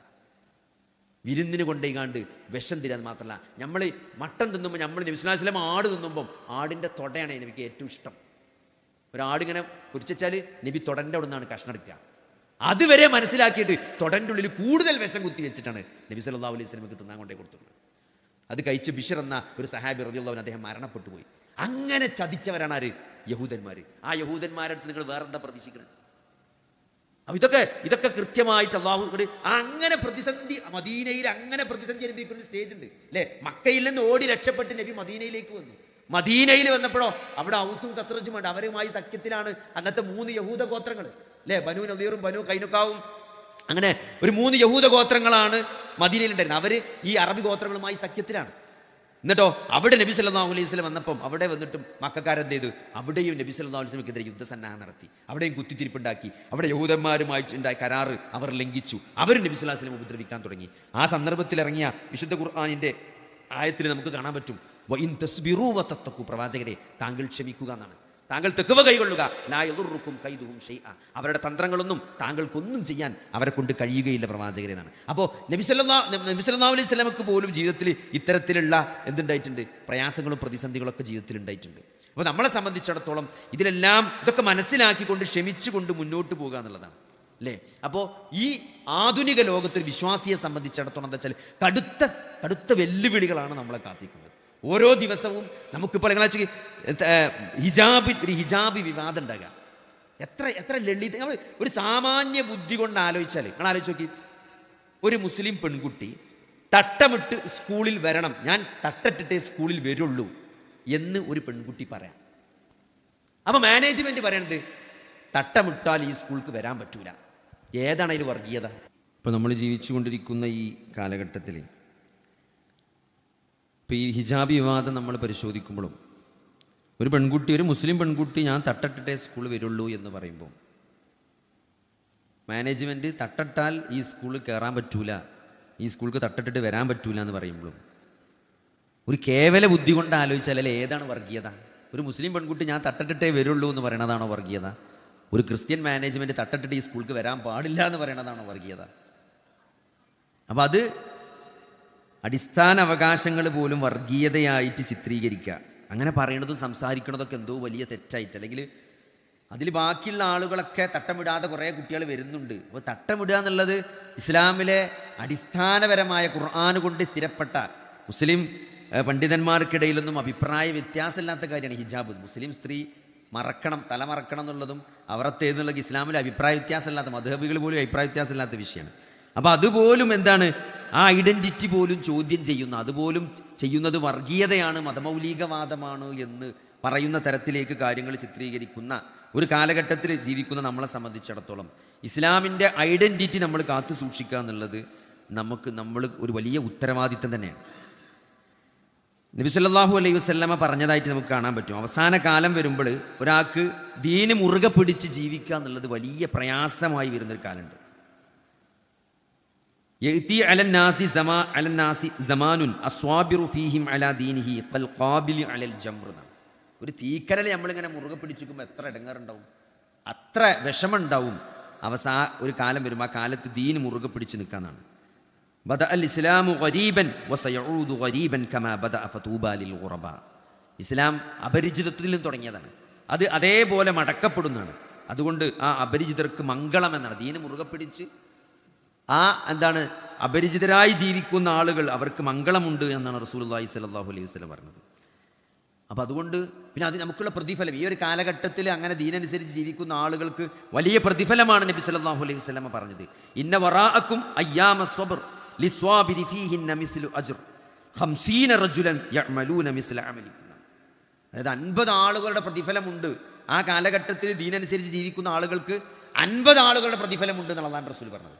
ആ സമയത്ത് സഹാബത്ത് തിരിച്ചു വെച്ചൊരു ചോദ്യമുണ്ട്, അല്ല പ്രവാചകരെ, ഞങ്ങളിൽ നിന്നുള്ള 50 ആണോ അവരിൽ നിന്നുള്ള 50 ആണോ? അപ്പോഴും സഹാബത്ത് അതാണ് ആലോചിച്ചു 50 ആളെ പ്രതിഫലം ഉണ്ടെന്ന് പറഞ്ഞപ്പം സഹാബത്ത് ചോദിച്ചെന്താരോ, ഞങ്ങളിൽപ്പെട്ട 50 ആളെ പ്രതിഫലമാണോ അവരിൽപ്പെട്ട 50 ആളെ പ്രതിഫലമാണോ? നബി സല്ലല്ലാഹു അലൈഹി വസല്ലമ അതിന് കൊടുത്ത മറുപടി ബൽ അജ്റു 50 മിൻകും എന്നാണ്.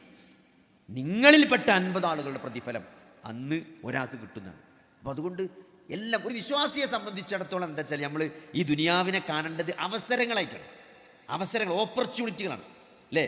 ഒരു ബിസിനസ്സുകാരൻ എങ്ങനെയാണ് കാര്യങ്ങളെ കാണുക? ഇപ്പോൾ ഒരു കഥ പറയലുണ്ട്. കൊണ്ട് ഒരു ചെരുപ്പും കച്ചവടക്കാർ 2 ആൾക്കാർ ഒരു ദ്വീപ് പോയി. അപ്പോൾ ഇവര് ബിസിനസ് ട്രിപ്പ് പോയതാണ്. അപ്പോൾ ദ്വീപിൽ ചെന്ന് നോക്കുമ്പോൾ അവിടെ ആർക്കും ചെരുപ്പില്ല. അപ്പോൾ ഒരു കച്ചവടക്കാരൻ മറ്റോ കച്ചവടക്കാരനോട് പറഞ്ഞു, ഇവിടെ നമുക്കൊരു സ്കോപ്പും ഇല്ല, ഇവിടെ ആരും ചെരുപ്പിടുന്നില്ല. അപ്പോൾ മറ്റോ പറഞ്ഞു, ഇവരെ നമ്മൾ ചെരുപ്പിടാൻ പഠിപ്പിച്ചാൽ മതി, ഇത് വലിയൊരു മാർക്കറ്റാണ്. ഇവർ ചെരുപ്പിടാൻ തുടങ്ങിയാൽ ഇത് വലിയൊരു മാർക്കറ്റാണ്, കാരണം ഓരോ നമ്മൾ പഠിപ്പിച്ചാൽ മതി. അതേപോലെ ഒരു വിശ്വാസിയെ സംബന്ധിച്ചിടത്തോളം ഈ ദുനിയാവ് എന്നുള്ളത് അവസരങ്ങളാണ്. നേരം വെളുക്കുന്ന ഓരോ പ്രഭാതങ്ങളും ഉണരുന്നത് തന്നെ കുറേ അവസരങ്ങൾ നമ്മുടെ മുന്നിൽ തുറന്നു വെച്ചുകൊണ്ടാണ്. ഓരോ അവസരങ്ങൾ നമുക്ക് എന്ത് ചെയ്യണം? അല്ലാഹുവിന് നന്ദി കാണിച്ചുകൊണ്ട് ഇബാദത്ത് ചെയ്തുകൊണ്ട് മുന്നേറാനുള്ള ഒട്ടേറെ അവസരങ്ങളാണ് അല്ലേ? ഒരാളിപ്പോൾ നമ്മുടെ അടുത്ത് സഹായത്തിന് വരുമ്പോഴും, ഇപ്പോൾ പിരിവിന് വരുമ്പോഴും നമ്മൾ ഈ കുറേ പിരിവ് വരുമ്പോഴേ, ഇപ്പോൾ നമ്മുടെ നാട്ടിലൊരാളുണ്ട്, അയാൾ എല്ലാവർക്കും പൈസ കൊടുക്കും. സംഭവം എത്ര പിരിവ് ചെന്നാലും ഇവർ കൊടുക്കും. അപ്പോൾ നമ്മൾ ഒരു മദ്രസൻ്റെ പിരിവിന് വേണ്ടി ദുഹറിന് പോകാൻ നിൽക്കണം. ദുഹർ കഴിഞ്ഞിട്ട് പോകാമെന്ന് വിചാരിച്ച് അപ്പോയിൻമെൻ്റൊക്കെ വാങ്ങി വെച്ചാണ്. അപ്പോൾ വിവരം കിട്ടി, രാവിലെ ഒരു ടീം പള്ളിക്ക് പോയി കണ്ട് 5 ലക്ഷം വാങ്ങി പോയിക്കണത്. അപ്പോൾ ഇനിയിപ്പോൾ എങ്ങനെ ചെന്നാലും നമ്മളെ ഓരി കുറയും, കാരണം 5 ലക്ഷം പോയതല്ലേ. അവൻ ഞാൻ പിന്നെ അടുത്ത ആഴ്ച ആക്കാറുണ്ട്. അവനെ ദുഹറിൻ്റെ സമയമായപ്പോണ്ട് മൂപ്പര് വിളിക്കണം, നിങ്ങൾ വരും എന്ന് പറഞ്ഞിട്ട് എന്താ വരാത്ത വെച്ചിട്ട്. അപ്പോൾ നിങ്ങൾ അവിടെ ഒരു പള്ളിൻ്റെ പിരിവ് രാവിലെ വന്നീനൊന്ന് കേട്ടു, അപ്പോൾ പിന്നെ ഞങ്ങളോട് വരാത്താണ് പറഞ്ഞു. അപ്പോൾ നമ്മളെ അത്ഭുതപ്പെടുത്തിക്കൊണ്ട് മൂപ്പര് പറഞ്ഞൊരു മറുപടി ഉണ്ട്, അല്ല ഡോക്ടർ, നിങ്ങൾ വരാൻ നിൽക്കേണ്ട ആവശ്യമില്ല, കാരണം സുബൈ ഞാൻ തന്നെയാണ് നിസ്കരിച്ച്, ളുഹറും ഞാൻ തന്നെയാണ് നിസ്കരിച്ച്, അസറും ഞാൻ തന്നെ നിസ്കരിക്കുക, മഗ്‌രിബും ഞാൻ തന്നെ നിസ്കരിക്കുക. അപ്പോൾ അതുകൊണ്ട് പള്ളി മദ്രസൊക്കെ നമ്മൾ കഴിയണ മാതിരി നമ്മൾ കൊടുക്കും. ഇപ്പോൾ ഞാനും ഷാവുൽക്കും ഗൾഫിൽ പോയ സമയത്ത് ഒരു സ്ഥലത്ത് നമ്മൾ ഇതേപോലെ കരുണൻ്റെ ഇതിനു വേണ്ടി ചെന്നു. അപ്പോൾ അതിൻ്റെ മുമ്പത്തെ കൊല്ലം വലിയ സംഖ്യ നൽകിയ ഒരാളാണ്, ഭയങ്കര നമ്മൾ വിചാരിക്കാത്തൊരു സംഖ്യ നൽകിയ ഒരാളാണ്, ഒരു ഫ്ലോറിന് ഉണ്ടാക്കാനുള്ള പൈസ എന്ന ആളാണ്. അപ്പം ഇക്കൊല്ലപ്പോൾ നമ്മൾ എന്താ മുമ്പരോട് പറയാം, ഇനിയിപ്പോൾ എങ്ങനെ ചോദിക്കുക വിചാരിച്ചിട്ട് നമ്മൾ ഒന്നും ചോദിച്ചില്ല, പോയി സലാം പറഞ്ഞ് പൈസക്ക് നന്ദിയൊക്കെ പറഞ്ഞ് ഫ്ലോറിൻ്റെ പണിയൊക്കെ ഏകദേശം കഴിഞ്ഞണമെന്നൊക്കെയുള്ള സന്തോഷ വാർത്തയൊക്കെ പറഞ്ഞ് ചോദിക്കാൻ മനസ്സനുവദിക്കണില്ല. അങ്ങനെ ചോദിക്കാതെ ഞങ്ങൾ നിസ്കരിച്ചാൽ പോയി. നിസ്കാരം കഴിഞ്ഞ് നമ്മളിങ്ങനെ തിരിയാൻ നിൽക്കുമ്പം നിങ്ങളെ മേലേക്ക് വിളിക്കുന്നുണ്ടായിരുന്നു, ഒരാളെ വിട്ടിട്ട് മൂപ്പര് നിങ്ങളെ മേലേക്ക് വിളിക്കുന്നുണ്ടായിരുന്നു. അങ്ങനെ തിരിച്ച് ഞാൻ മേലേക്ക് ചെന്നു, നിങ്ങളെന്തോ ഒന്നും ചോദിക്കാമെന്ന് ചോദിച്ചു. നമ്മളോട് ചോദിക്കണം, നിങ്ങളെന്താ ഇപ്രാവശ്യം ഒന്നും ചോദിക്കാത്തത്? നിങ്ങൾക്ക് എല്ലാ കൊല്ലവും ഒരു സംഖ്യ ഞാൻ തരാൻ തീരുമാനിച്ചത്. സംഖ്യ അവിടെ പറയില്ല, പക്ഷെ വലിയ സംഖ്യ. അപ്പം അങ്ങനത്തെ ആൾക്കാർ ഞാൻ ഇതൊക്കെ അവസരങ്ങളാണ്. ഇത് ആർക്കേ പറ്റുള്ളൂ നിങ്ങൾ, ഇതാർക്കേ പറ്റുള്ളൂ. ഈ മരണത്തിന് ശേഷം ഒരു ജീവിതമുണ്ട്, അവിടെ ചോദ്യമുണ്ട്, വിചാരണ ഉണ്ട്, അവിടെ എനിക്ക് പ്രതിഫലം കിട്ടും, ഇതിനൊക്കെ അള്ളാഹു തിരിച്ചെനിക്ക് തരും അല്ലേ? മഹാനായ അബ്ദുറഹ്മാൻ ബിൻ ഔഫ്, അദ്ദേഹം വലിയ പണക്കാരൻ, സമ്പന്നനായിരുന്നു. നമ്മളിപ്പോൾ അംബാനി അദാനി എന്നൊക്കെ പറഞ്ഞ പോലെ മക്കയിലെ അറിയപ്പെടുന്ന അംബാനിമാരിൽ ഒരാളായിരുന്നു അബ്ദുറഹ്മാൻ ബിൻ ഔഫ് റളിയല്ലാഹു അൻഹു അല്ലേ? അദ്ദേഹത്തിന് അദ്ദേഹത്തിൻ്റെ 1000 ഒട്ടകങ്ങളുടെ വലിയൊരു കാരവൻ മദീനയുടെ പൊടി പാറിച്ച് പോകണം. ആ ഒച്ച കേട്ടിട്ട് ആയിഷ ബീവി തൻ്റെ വൃത്തിയോട് ചോദിക്കുന്നുണ്ട്, എന്തെത്ര വലിയ കാരവൻ, ആരെ കാരവനാണ് ഇത്ര വലിയ ആർപ്പ് വിളിയേറ്റ് പോകണമെന്ന്. അങ്ങനെ പുറത്തിറങ്ങി നോക്കിയിട്ട് ആ സ്ത്രീ വന്നിട്ട് ആയിഷ ബീവിയോട് വേണം, അബ്ദുറഹ്മാൻ ബിൻ ഔഫിൻ്റെ കാരവനാണ് പോകണം, 1000 ഒട്ടകങ്ങളും അതിൻ്റെ കച്ചവട വസ്തുക്കളായിട്ടാണ് പോകുന്നതെന്ന് പറഞ്ഞു. അബ്ദുറഹ്മാൻ ബിൻ ഔഫിനെ പറ്റി അള്ളാഹുവിൻ്റെ റസൂൽ പറഞ്ഞിട്ട് അദ്ദേഹം ഇഴഞ്ഞുകൊണ്ടാണ് സ്വർഗ്ഗത്തിൽ പ്രവേശിക്കാമെന്ന് നബി സ്വല്ലല്ലാഹു അലൈഹി വസല്ലം പറഞ്ഞതായിട്ട് ഞാൻ കേട്ടിട്ടുണ്ട്. കാരണം അത്രയും സ്വത്തുള്ളൊരു സ്വത്തുണ്ടാകുമ്പോൾ കണക്ക് കുറേ പറയേണ്ടി വരും. ഇത് എങ്ങനെയോ മൂപ്പരെ ചെവിയിലെത്തി ഈ പറഞ്ഞത്. 1000 ഒട്ടകവും ആ കാരവന് മുഴുവൻ മദീനക്കാർക്ക് വെറുതെ കൊടുത്തു, സാധുക്കൾക്ക്. നമ്മളെ കൊണ്ട് പറ്റുമോ? ഇത് ഇസ്ലാമിക ചരിത്രത്തിൽ കാണാൻ സാധിക്കണം. അപ്പോൾ അത് ഒരു റിയാലിറ്റിയാണ്. മരിച്ചു ചെന്നാൽ ഒരു ജീവിതമുണ്ട്, അവിടെ വിചാരണ ഉണ്ട്, സ്വർഗ്ഗമുണ്ട്. അത് യാഥാർത്ഥ്യവൽക്കരിക്കാൻ പറ്റണം. എൻ്റെ ഒരു സുഹൃത്തെ ഒരു ദിവസം രാത്രി ഞാൻ ഡ്യൂട്ടിയുള്ള സമയത്ത് എന്നെ വിളിച്ചിട്ട് ഞാൻ അപ്പം അങ്ങോട്ട് വരുന്നുണ്ട്, ഒരു അമുസ്ലിമാണ്. അപ്പോൾ അദ്ദേഹത്തിൻ്റെ ബർത്ത്ഡേ ആണ്, 40ാമത്തെ വയസ്സ് ജീവിതത്തിൽ പൂർത്തിയാക്കണം. അപ്പോൾ അദ്ദേഹത്തിന് എന്തോ ഒരു സംശയം. അപ്പോൾ ഇന്നെന്ന് കാണണം എന്ന് പറഞ്ഞപ്പോൾ ഞാൻ ഇവിടെ എൻ്റെ ഹോസ്പിറ്റലിൽ ഉണ്ട്, ഇങ്ങോട്ട് വരുന്നു. അപ്പോൾ അദ്ദേഹം വന്നിട്ട് എന്നോട് പറഞ്ഞാൽ എന്താ അറിയോ, എനിക്ക് 40 വയസ്സായി. അപ്പോൾ അമ്പലത്തിലേക്ക് പോയി കുറിയൊക്കെ ഇട്ടിട്ടുണ്ട്, ഒരു വെള്ള വസ്ത്രം ഒക്കെ ധരിച്ച് ഒരു പിറന്നാളിൻ്റെ ഇതിലിങ്ങനെ നിൽക്കണം. അപ്പോൾ മുമ്പൊരു വിഷമം എന്താ വെച്ചാൽ, എന്താണ് ഇപ്പോൾ ഈ ജീവിതത്തിൻ്റെ അർത്ഥം എന്നാണ്. 40 വയസ്സ് കഴിഞ്ഞു, നിങ്ങൾ ആലോചിക്കും 40 വയസ്സ് കഴിഞ്ഞിട്ട് ഒരു സീരിയസ് ആയിട്ട് ആലോചിക്കണം എന്താണ് ഇപ്പോൾ ഈ ജീവിതത്തിൻ്റെ അർത്ഥം. കാരണം മൂപ്പര് നല്ല ബുദ്ധിയുള്ള സാമർഥ്യമുള്ള ഒരാളാണ് അല്ലേ. പക്ഷെ മൂപ്പര് അത്രയൊന്നും സാമർഥ്യമില്ലാത്തൊരാളുടെ കീഴിലാണ് ജോലി ചെയ്യുന്നത്. അപ്പം സാമർഥ്യം ആണ് മാനദണ്ഡമെങ്കിൽ എൻ്റെ മേലുദ്യോഗസ്ഥൻ അത്രയൊന്നും സാമർഥ്യം ഇല്ലാത്ത ആളാണ്. അപ്പോൾ മൂപ്പർക്ക് ജീവിതത്തിന് അർത്ഥം കിട്ടില്ല. കാരണം മൂപ്പർ എത്രയോ ബ്രില്യൻ്റ് ആയ മനുഷ്യനാണ്. അപ്പം അത്രയൊന്നും സാമർഥ്യമില്ലാത്ത ഒരാളുടെ ജീവനക്കാരനായിട്ടാണ് ഇപ്പോൾ ഞാൻ ജീവിക്കുന്നത്. എന്താണ് ഈ ജീവിതത്തിൻ്റെ അർത്ഥം? അപ്പോൾ ഈ എപ്പോഴും പറയാറുണ്ടല്ലോ ഈ മരണത്തിന് ശേഷം ഒരു ജീവിതം ഉണ്ട്. അപ്പം അതിനാണ് ഉപ്പരി വന്നത്, മരണത്തിന് ശേഷം ഒരു ജീവിതം ഉണ്ടെന്ന് ഞാൻ ഇടയ്ക്കിടയ്ക്ക് പറയലുണ്ട്. അത് സത്യമാണെങ്കിൽ, അതായത് ഈ അങ്ങനെ പറയണൊക്കെ ഉണ്ട്, പക്ഷേ അനക്കത് ഉറപ്പുണ്ടോ എന്നാണ്. എനിക്ക് ഉറപ്പുണ്ടോ എന്ന് ചോദിക്കാൻ ഉപ്പരി വന്നത്. നിങ്ങൾക്ക് മരണത്തിന് ശേഷം ജീവിതം ഉണ്ടെന്ന് ഉറപ്പുണ്ടെങ്കിൽ എന്തിനാണ് ഈ 9 മണിക്ക് ഇവിടെ ഡ്യൂട്ടി ഇരിക്കണമെന്ന് എന്നോട് ചോദിച്ചു. ഒരു 2 മണി വരെ OP നോക്കിയിട്ട് കിട്ടണ പൈസ ആയിട്ട് പെരി പോയി കുത്തിർന്നിട്ട് ഖുർആൻ ഓതി കുത്തിരുന്നൂടെന്നാണ് ചോദിച്ചത്. എന്നോട് ചോദിച്ച ചോദ്യമാണ്. ഒരു ആലോചന മുസ്ലിം വന്നിട്ട് എന്നോട് ചോദിക്കണേ, മരണത്തിന് ശേഷം ഒരു ജീവിതം ഉണ്ടെന്ന് ഉറപ്പാണെങ്കിൽ 2 മണി വരെ ജോലി ചെയ്തിട്ട് ബാക്കി സമയം ഖുർആൻ ഓതിരുന്നൂടെ, എന്തിന് രാത്രി വരെ ഡ്യൂട്ടി ഇരിക്കണം, എന്തിനാണ്? ജീവിക്കാൻ അത്രയൊന്നും ആവശ്യമില്ലല്ലോ. അപ്പോൾ എന്നെ വല്ലാതെ പിടിച്ചു കുലുക്കിയൊരു ചോദ്യമാണ്. അത്ര സീരിയസ് ഞാനും ആലോചിച്ചിട്ടില്ല. അങ്ങനെയൊക്കെ 2 മണി വരെ ചോദിച്ച വരെ പിന്നെ ഖുർആൻ ഓതി കുത്തിരുന്നാൽ മതിയോ? അപ്പോൾ ഞാൻ കുറേ കാലം അങ്ങനെ ആലോചിച്ചു. അപ്പോൾ നമ്മൾ മനസ്സിലാക്കി കൊടുത്ത് ചെറിയൊരു കുഴപ്പം വന്നുകൊണ്ടാണ് നമ്മൾ വിചാരിച്ചത് ഈ നോൽബ് ഒലിക്കാൻ നിസ്കരിച്ച് അതൊക്കെയാണ് ഇബാദത്ത് എന്നാണ്. വെറും നിസ്കരിച്ചലും നോൽബ് ഒലിക്കലും ഖുർആൻ ഓതലും ദിക്റലും മാത്രം അതല്ല ഇബാദത്ത് എന്ന് പറഞ്ഞത്. വമാ ഖലഖ്തുൽ ജിന്ന വൽ ഇൻസ ഇല്ലാ ലിയഅ്ബുദൂനി, എന്നെ മാത്രം ആരാധിക്കാനാണ് അള്ളാഹു ജിന്നുകളെയും മനുഷ്യനെയും സൃഷ്ടിച്ചത്. ആരാധന എന്താ നമ്മൾ മനസ്സിലാക്കണം. അള്ളാഹ്ക്ക് ഇഷ്ടമുള്ളതുമായ വാക്കുകളും പ്രവർത്തികളും ചിന്തകളും, അത് പ്രത്യക്ഷമാകട്ടെ പരോക്ഷമാകട്ടെ, അതൊക്കെ ഇബാദത്താണ്. അള്ളാഹു കാരുണ്യവാനാണ് എന്ന ചിന്ത പോലും അത് ഇബാദത്താണ്.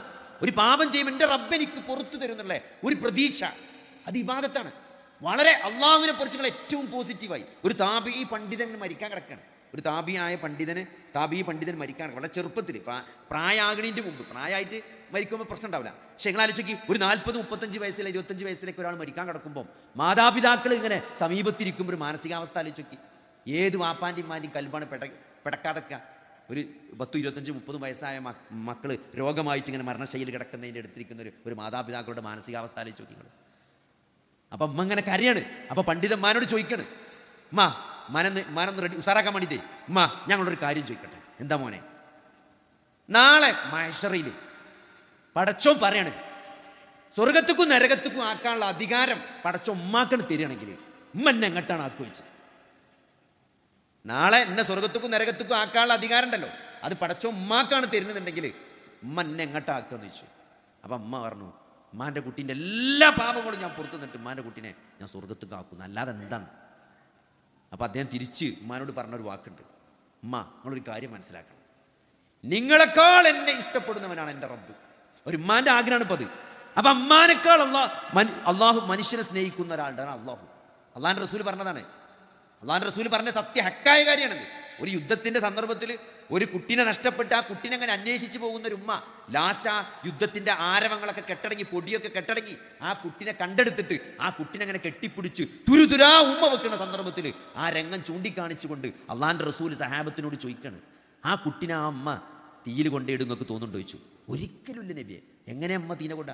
അതിനേക്കാൾ ആ കുട്ടിയെ ഉമ്മ സ്നേഹിക്കുന്നതിനേക്കാൾ കൂടുതൽ ഒരടിമയെ അള്ളാഹു സ്നേഹിക്കുന്നുണ്ട് എന്നാണ്. അപ്പം അതുകൊണ്ട് നമുക്ക് അങ്ങനെ അള്ളാഹുവിനെ പറ്റി പോസിറ്റീവായിട്ട് വിചാരിക്കാൻ പറ്റണം. അതെന്നെ ഇബാദത്താണ്. അള്ളാഹു മാപ്പ് തരുന്നവനാണ്, അള്ളാഹു പുറത്തു തരുന്നവനാണ്, അള്ളാഹു കാരുണ്യവാനാണ്, അള്ളാഹു എൻ്റെ എല്ലാ പ്രയാസങ്ങളും കണ്ടറിയുന്നവനാണ് എന്ന് അള്ളാഹുവിനെ പറ്റി മനസ്സിലാക്കാനും അറിയാനും സ്നേഹിക്കാനും നമുക്ക് സാധിക്കുന്നുണ്ട്. നമ്മുടെ ജീവിതം വിജയിച്ചു. നമ്മൾ അള്ളാഹിനെ അങ്ങനെ മനസ്സിലാക്കിയിട്ടില്ല അല്ലേ. അള്ളാഹു റഹീമാണ്, കാരുണ്യവാനാണ്. അള്ളാഹു ഗഫൂറാണ്, മുഴുവൻ പാപങ്ങളും പുറത്തു തരാൻ മാത്രം കാരുണ്യവാനാണ് പടച്ചോൻ. അച്ഛക്ക് അള്ളാഹു എത്ര പാപങ്ങൾ ചെയ്താലും അത് മുഴുവൻ ഞാൻ എൻ്റെ അടിമക്ക് പുറത്തു കൊടുക്കുന്നതാണ്. പക്ഷെ എന്ത് ചെയ്യണം? നമ്മൾ ആ പാപങ്ങൾ പൊറുക്കലിനെ തേടി പിന്നെ നമ്മൾ നിലപാട് നന്നാക്കി സൽക്കർമ്മ നിരതമായി ജീവിക്കാൻ നമുക്ക് സാധിക്കണം. പിന്നെ നമ്മളതിലേക്ക് മടങ്ങാൻ പാടില്ല. അങ്ങനെയാണെങ്കിൽ പഠിച്ച അതൊക്കെ പുറത്തു തരും, മാപ്പാക്കും, മായ്ച്ചു തരും. അതൊക്കെ അത് ആകാശത്തിന്റെ ഉച്ചയോളം സമുദ്രങ്ങളിലെ നുരയോളം നിങ്ങൾ പാപങ്ങൾ ചെയ്തിട്ടുണ്ടെങ്കിലും അത് മുഴുവനും അള്ളാഹു നിങ്ങൾക്ക് പുറത്തു തരുന്നതാണ്. അതാണ് ഗഫൂർ എന്ന് പറഞ്ഞാൽ. അത്രയും പാപങ്ങൾ പൊറുക്കാൻ കഴിവുള്ള. അപ്പൊ അള്ളാഹുവിനെ കുറിച്ച് അങ്ങനെ ഒരു വിചാരം വെച്ച് പുലർത്തുന്നത് പോലും എന്താണ്? ആരാധനയാണ്, ഇബാദത്താണ് അല്ലേ? നമ്മൾ ഏതൊരു കാര്യം ഇപ്പൊ നമ്മളിപ്പോൾ ജോലി ചെയ്യണത് പോലും ഇപ്പൊ എന്താണ്? നമ്മൾ വീട്ടിൽ നിന്ന് ഇറങ്ങുമ്പോൾ നമ്മളെ പേരക്കുട്ടിക്കോ നമ്മളെ കുട്ടീനെ പിടിച്ച് നമ്മളൊന്ന് ചുംബിക്കുന്നത് പോലും അത് ഇബാദത്താണ്. അതിന് പ്രതിഫലമുണ്ട്. അള്ളാഹുവിന്റെ റസൂല് പേരക്കുട്ടികളെ ചുംബിച്ചിട്ടുണ്ട്, മക്കളെ ചുംബിച്ചിട്ടുണ്ട്, സ്നേഹിച്ചിട്ടുണ്ട് അല്ലേ? ഭാര്യയുടെ വായിലേക്ക് വെച്ചു കൊടുക്കുന്ന ഭക്ഷണത്തിന് പോലും നിങ്ങൾക്ക് പ്രതിഫലമുണ്ട് എന്ന് പറയുമ്പോൾ, ചിരി പോലും സ്വതക്കയാണെന്ന് പറയുമ്പോൾ, വെറുതെ പോകുമ്പോൾ ഒരാളെ കണ്ട അസ്സലാമു അലൈക്കും എന്ന് ചിരിച്ചാൽ അത് സ്വതക്കയാണ്, അത് പ്രതിഫലമുണ്ട്, അത് ആരാധനയാണ്, അത് ഇബാദത്താണ്. ഇതൊന്നും നഷ്ടല്ല. ഓരോ ദിവസവും അവസരമാണ്. ഒരു ദിവസം നേരം വെളുക്കാൻ പറഞ്ഞാൽ നമ്മുടെ കർമ്മരേഖകൾ നടക്കാനുള്ള ചാൻസ് ആണ്. ആരാണ് ഏറ്റവും നല്ല ആള്? ഏറ്റവും നല്ല വ്യക്തി ആരാണ്? ഏറ്റവും ദീർഘമായ ആയുസ് ലഭിക്കുകയും ആ ആയുസ് മുഴുവനും സൽക്കർമ്മങ്ങൾ കൊണ്ട് നിരതമായ ഒരു ജീവിതത്തിന് സാക്ഷ്യം വഹിക്കാൻ ജീവിതം ജീവിക്കാൻ സാധിക്കുകയും ചെയ്യുന്നില്ല. അവനാണ് ഏറ്റവും നല്ലവനാണ്. അപ്പോൾ ഒരു ദിവസം നമുക്ക് കിട്ടിയാൽ അത് നമ്മുടെ കർമ്മരേഖയിൽ തൂങ്ങി നിൽക്കാൻ വലത് ഭാഗത്തുള്ള ഏടിൽ അത് എഴുതാനുള്ള അവസരമാണ് ഓരോ സെക്കൻഡ് നമുക്ക് ഉണ്ടായിക്കൊടുന്നു. ഒരു ചിരി പോലും സ്വതക്കയാണെന്ന് പറയുമ്പോൾ നമ്മൾ ചെയ്യുന്ന സൽക്കർമ്മങ്ങൾ അല്ലേ? ഇപ്പോൾ ഞാൻ പറഞ്ഞ നേരത്തെ പിരിവിൻ്റെ കാര്യം പറഞ്ഞത് അള്ളാഹിൻ്റെ മാർഗത്തിൽ പൈസ കൊടുത്തെന്ന് പറഞ്ഞത് ഖുർആനിൽ പറഞ്ഞത് എന്താ? അതിന് അള്ളാഹു വളർത്തുന്നതാണ്. ഒരു കതിരിലെ നെൽക്കുലയിലെ നെല്ലുകളെപ്പോലെ അത് ഇരട്ടിക്കുന്നതാണ്. നിങ്ങൾ ആലോചിക്ക്, ഒരു നെല്ലുമെന്ന് ഒരു തൈ ഉണ്ടായി വന്നാൽ അതിൽ എത്ര കൊല ഉണ്ടാവും? ഓരോ കൊലയിലും എത്ര നെല്ലുണ്ടാവും? 100 കണക്കിനുണ്ടാകുക. ഒരു മണിന്നാണ് ഉണ്ടായത്. അതേപോലെയാണ് അള്ളാഹുവിന്റെ മാർഗത്തിൽ ചെലവഴിച്ച ധനത്തെ അള്ളാഹു വളർത്തുന്നു പറഞ്ഞത്. അതിനൊക്കെ എത്ര പ്രതിഫലം കിട്ടുക? നബി സല്ലല്ലാഹു അലൈഹി വസല്ലം ഉദ്ധരിക്കുന്ന ഒരു ഹദീസിൽ കാണാൻ നബി സല്ലല്ലാഹു അലൈഹി വസല്ലം പറയണത്, ഒരാൾ യാത്ര പോകണം, ദീർഘമായ യാത്ര പോവാണ് അല്ലേ? നമുക്കറിയാം പണ്ടത്തെ കാലത്ത് ഹജ്ജിനൊക്കെ പോകുമ്പോൾ, ഇപ്പോഴും ഹജ്ജിന് പോകുമ്പോൾ ആൾക്കാർ വന്ന് ഉംറക്ക് പോകുമ്പോൾ പൊരുത്തപ്പിടിക്കും. ശരിക്കും ഈ പൊരുത്തപ്പിടിക്കലൊക്കെ ഉണ്ടായത് എന്താണ്? ആ പണ്ടത്തെ ഹജ്ജിന് പോക്കാണ്. കാരണം അന്ന് പായക്കപ്പലിൽ പോവുക ചെയ്യാം, കുറേ മാസങ്ങളും ദിവസങ്ങളും എടുത്തിട്ട് അവിടെ എത്തുക. പിന്നെ അങ്ങോട്ട് പോയാൽ അവിടെ എത്തുമെന്ന് ഉറപ്പില്ല അല്ലേ? പേമാരികൾ, പ്രകൃതി ദുരന്തങ്ങൾ വരാം, അസുഖങ്ങൾ വരാം, തിരിച്ച് റിട്ടേൺ ആവുന്ന യാതൊരു ഉറപ്പില്ലാത്ത ഒരു യാത്രയാണ് പണ്ടത്തെ കാലത്തെ ഹജ്ജ് യാത്ര എന്ന് പറഞ്ഞാൽ. അതുകൊണ്ട് എല്ലാവരും മരിച്ചാൻ കാലത്താണ് പോവുക. മരിച്ചാലും കുഴപ്പമില്ല വിചാരിച്ചിട്ട് അതിനാണ് എല്ലാം പൊരുത്തപ്പിടിച്ച് പോകുന്നത്. അപ്പോൾ ദീർഘമായ യാത്ര പോകുമ്പോൾ ഒക്കെ പൊരുത്തപ്പിടിച്ചിട്ടാണ് പണ്ടത്തെ കാലത്ത് പോവുക. അപ്പോൾ അങ്ങനെ ദീർഘമായ യാത്ര പോയ ഒരാൾ പോകാൻ നേരത്തെ ആകെ ഉള്ളത് ഒരാട്. ആ ആടിനെ അയൽവാസിൻ്റെ അടുത്ത് കൊണ്ട് ഏൽപ്പിച്ച് എന്നിട്ട് അയാൾ യാത്ര പോയി. വർഷങ്ങൾക്ക് ശേഷം അദ്ദേഹം തിരിച്ചു വരുമെന്ന് വിചാരിച്ചല്ല, തിരിച്ചു വന്നപ്പം അയൽവാസി പറഞ്ഞു, നിങ്ങൾ ആടുണ്ട് ആ മലഞ്ചെരിവിലുണ്ട്, അത് പോയി എടുത്തോളിയായിരുന്നു. അങ്ങനെ അദ്ദേഹം ആ മലഞ്ചെരിവ് പോയി. അവിടെ ചെന്നപ്പോൾ ഒരാടല്ല, വലിയ ആട്ടിൻ കൂട്ടാണ്. കണ്ണത്താ ദൂരത്ത് ആടിൻ്റെ വലിയ കൂട്ടങ്ങളാണ്. അപ്പം മുമ്പ് തിരിച്ചു നിന്നിട്ട് എൻ്റെ ആട് ഏതാണ് അതിൽ ചോദിച്ചു. അപ്പോൾ അത് മുഴുവൻ ആടാണ്. നിങ്ങൾ ആട് പെറ്റ് പെരുകിണ്ടായതാണ്. ആ മുഴുവൻ ആടിൻ കൂട്ടങ്ങളും അത് മുഴുവൻ നിങ്ങൾ എടുത്തോളി എന്ന് പറയുമ്പം ഒരാൾക്ക് എത്ര സന്തോഷം ഉണ്ടാവും. നിങ്ങൾ ആഴ്ച ഒരു യാത്ര കഴിഞ്ഞ് നിങ്ങൾ വരുമ്പോൾ 4-5 കൊല്ലം കഴിഞ്ഞ് വന്നിട്ട് ആ മലഞ്ചെരിവിൽ ആട് മുഴുവൻ നിങ്ങളതാണെന്ന് പറയുമ്പോൾ അയാളൊരു ഫീലിംഗ് എന്തേക്കാരം? അതാണ് നാളെ പരലോകത്തൊരു വിശ്വാസിക്ക്. നമ്മൾ ചിലപ്പം ഒരു മദ്രസക്ക് 100 ഉറുപ്പിക എടുത്തിട്ടുണ്ടാവുള്ളൂ അല്ലേ? ഒരു മദ്രസ ഉണ്ടാക്കാൻ ഒരു ക്ലാസ് റൂമിന്റെ പൈസ കൊടുത്തിട്ടുണ്ടാവുള്ളൂ. ആ ക്ലാസ് റൂമിൽ ഇരുന്ന് പഠിച്ച കുട്ടികൾ ഓതിയ ഫാത്തിഹന്റെ കൂലി, അവർ നിസ്കാരത്തിൽ ഓരോ ഫാത്തിഹക്കും അവർ ഓതുമ്പോഴും അതിനൊരു കൂലി നമുക്കുണ്ടാവും, ഒരു ഷെയർ നമുക്കുണ്ടാവും. ആ കുട്ടികൾ അവരെ മക്കൾക്ക് പഠിപ്പിച്ചപ്പം അവരെ മക്കളൊരു പണ്ഡിതനുണ്ടായി എന്നുണ്ടെങ്കിൽ ഇന്നാ നഹ്നു നുഹ്യിൽ മൗത വനക്തുബു മാ ഖദ്ദമു വആസാറഹും വകുല്ല ഷൈഇൻ അഹ്സൈനാഹു ഫീ ഇമാമിൻ മുബീൻ എന്ന സൂറത്തു യാസീനിലെ ആയത്ത് നോക്കി നിങ്ങൾ. നിശ്ചയമായും നാം മരിച്ചവരെ ജീവിപ്പിക്കും, നിങ്ങൾ ചെയ്തത് ഞാൻ രേഖപ്പെടുത്തി വെക്കും. ചെയ്തത് കൊണ്ട് പഠിച്ച അവസാനിപ്പിച്ചില്ല, അതിൻ്റെ അനന്തരഫലങ്ങളും ഞാൻ രേഖപ്പെടുത്തി വെക്കുന്നതാണ്. ചെയ്തത് മാത്രമല്ല, നമ്മൾ ചെയ്തതിൻ്റെ അനന്തരഫലമായി ലോകത്ത് എന്തൊക്കെ സംഭവിച്ചിട്ടുണ്ടോ അതൊക്കെ പഠിച്ചോ നമുക്ക് വേണ്ടി രേഖപ്പെടുത്തുന്നുണ്ട്. അതുകൊണ്ട് ഒരു നഷ്ടമില്ല. അവസരങ്ങളാണ് വിശ്വാസിയെ സംബന്ധിച്ചിടത്തോളം. ഇതിന് പൈസ വേണമെന്നില്ല. നിങ്ങൾക്ക് എന്തൊക്കെ ചെയ്യാൻ പറ്റുമോ, നിങ്ങൾക്ക് എഴുതാൻ പറ്റുമോ, നിങ്ങൾ അള്ളാഹുവിൻ്റെ മാർഗത്തിൽ എഴുതണം. നിങ്ങൾക്ക് സംസാരിക്കാൻ പറ്റുമോ, നിങ്ങൾ സംസാരിക്കണം. ഒന്നും പറ്റില്ലേ, ഒരു വോയിസ് വിട്ടാൽ മതി. നമ്മുടെ ക്ലാസ്സിന് വരുമ്പോൾ, നമ്മുടെ ക്ലാസ്സിന് പോകുമ്പോൾ ഒരു വോയിസ് ആയിട്ട് എൻ്റെ ക്ലാസ് ഉണ്ട് എന്ന് പറഞ്ഞ് ഒരു വോയിസ് ഇട്ടാൽ ആരെങ്കിലും നമ്മൾ വിളിച്ചാൽ പോരുന്ന ആൾക്കാരുണ്ടാവും. നമ്മൾ വിളിച്ചാൽ മാത്രം പോരുന്ന ആൾക്കാർ, അത് ചിലപ്പം താല്പര്യമുണ്ടല്ലോ, നമ്മൾ വിളിച്ചു എന്നതിൻ്റെ പേരിൽ പോരുന്ന ആൾക്കാരാണ്. പക്ഷേ ആ പോന്നിട്ട് അവർക്കൊരു മാറ്റം ഉണ്ടായാൽ, അവരുടെ ജീവിതത്തിലൊരു മാറ്റം ഉണ്ടാകാൻ ആ വിളി കാരണമായാൽ അതിനുണ്ടാകുന്ന പ്രതിഫലത്രങ്ങൾ. അപ്പോൾ അതുകൊണ്ട് വലിയ പ്രതിഫലമാണ് ഒരു വിശ്വാസിയെ കാത്തിരിക്കുന്നത്. വിശ്വാസിക്കും ജീവിതം മുഴുവൻ അവസരങ്ങളാണ്. ഈ പിരിവിൻ്റെ കാര്യം, പിരിവിന് ഞാൻ ഫസ്റ്റ് ഈ പിരിവ് തീരെ ഇഷ്ടമല്ലാത്ത കാര്യമാണ്. എന്നാലും ആൾക്കാർ പിരിവിനെ നിർബന്ധിച്ചു കൊണ്ടുപോകും. അപ്പോൾ ഞാനിങ്ങനെ MBBS കഴിഞ്ഞ് ഇറങ്ങിയ സമയമാണ്. അപ്പോൾ നമ്മളോടൊരു മദ്രസ ഉണ്ടാക്കണം എന്ന് പറഞ്ഞിട്ട് എന്നെ വിളിച്ചുകൊണ്ട് നാളെ പിരിവുണ്ട്, പിരിവിന് പോരണം എന്നാണ്. അപ്പോൾ ഞാൻ പറഞ്ഞു പിരിവ് തീരെ ഇഷ്ടമല്ല, കാരണം ഇന്നോടൊരാൾ പൈസ ചോദിച്ചാൽ എനിക്ക് ഇഷ്ടമല്ല. അപ്പോൾ അതുകൊണ്ട് ഞാൻ ആ ഒരു മാനസികാവസ്ഥയാണ് ബാക്കിയുള്ളവർക്ക് ഉണ്ടാകുക എന്നാണ് എൻ്റെ ഇത്. അപ്പോൾ ഞാൻ എനിക്ക് തന്നെ റെസീറ്റ് ബുക്ക് കിട്ടിയാൽ ഞാൻ എന്താ കാട്ടൽ വെച്ചാൽ എല്ലാവരുടെ പേരിൽ ഒരു 10-15 ആൾക്കാരുടെ പേര് ഇങ്ങനെ ഉണ്ടാക്കി എഴുതി 15 രൂപ 20 രൂപ എഴുതിയാണ്ട് ബുക്കാണ് കൊടുക്കലാണ്. അത് ഒരാളടുത്ത് പോയിട്ട് പിരിച്ചാൽ മടിച്ചിട്ട് എൻ്റെ ഒരു അവസ്ഥ അങ്ങനെ. അപ്പം ഇന്നെങ്ങനെ പിരിവിനുണ്ടോ വെച്ചിട്ട് ഞാൻ പോകുന്നില്ലാണ്. അല്ലെങ്കിൽ എന്തായാലും പോരണം, ഞങ്ങളെ കണ്ടാൽ കുറച്ച് ആൾക്കാർ തരും, അതുകൊണ്ടാണ് കൊണ്ടുപോകണത്. അപ്പോൾ അന്ന് 2008-8 9 അന്ന് ഇനോവയ്ക്കാണ് അന്നത്തെ വലിയ വണ്ടി. അപ്പോൾ നാളെ ഒരു ഇനോവ ആയിട്ട് ഞങ്ങൾ വാടക എടുത്തിട്ട് വരും. നമ്മളാഴ്ച പിരിവിന് ഇനോവ വാടക എടുത്തിട്ടാണ് വരുന്നത്. അപ്പോൾ ഞാൻ പറഞ്ഞു ഇനോവ എന്തിനാണ് വെച്ചാൽ ഇനോവയിൽ പോയാലേ പൈസ ഇട്ടുള്ളൂ. അങ്ങനെ ഇനോവ വാടക എടുത്തിട്ട് മദ്രസൻ്റെ പിരിവിന് പോകണം. അങ്ങനെ വലിയൊരു പെരൻ്റെ മുമ്പിലെത്തി. അപ്പോൾ ഇവിടെ കയറാമെന്ന് പറഞ്ഞു. അങ്ങനെ പരിചയമൊന്നുമില്ലാത്ത സ്ഥലം കേട്ടോ, ഒരു വീടാണ്. ആരായിട്ട് ഉള്ളിൽ പോലും അറിയില്ല. വലിയ മലയാളിയാണ്, കണ്ടറിയാം, മുസ്ലിമാണെന്ന് അറിയാം. അപ്പോൾ ആണ് കയറുന്നത്. അങ്ങനെ ബെല്ലടിച്ചു. കുറേ കഴിഞ്ഞിട്ട് എൻ്റെ ഉള്ളിൽ കയറിയിരിക്കാൻ പറഞ്ഞു. അപ്പോൾ ഒരു ചെറിയ ടീഷർട്ടൊക്കെ ഇട്ടൊരു ചങ്ങായി, ഒരു 10 ജീൻസൊക്കെ ഇട്ട് ക്ലീൻ ഷേവ് ചെയ്തിട്ട് ഒരു 30-35 വയസ്സുണ്ടോ, മാക്സിമം 30-35 വയസ്സ്. അപ്പോൾ എന്തിനാ വന്നു ചോദിച്ചു, മദ്രസ ഉണ്ടാക്കാനാണ്.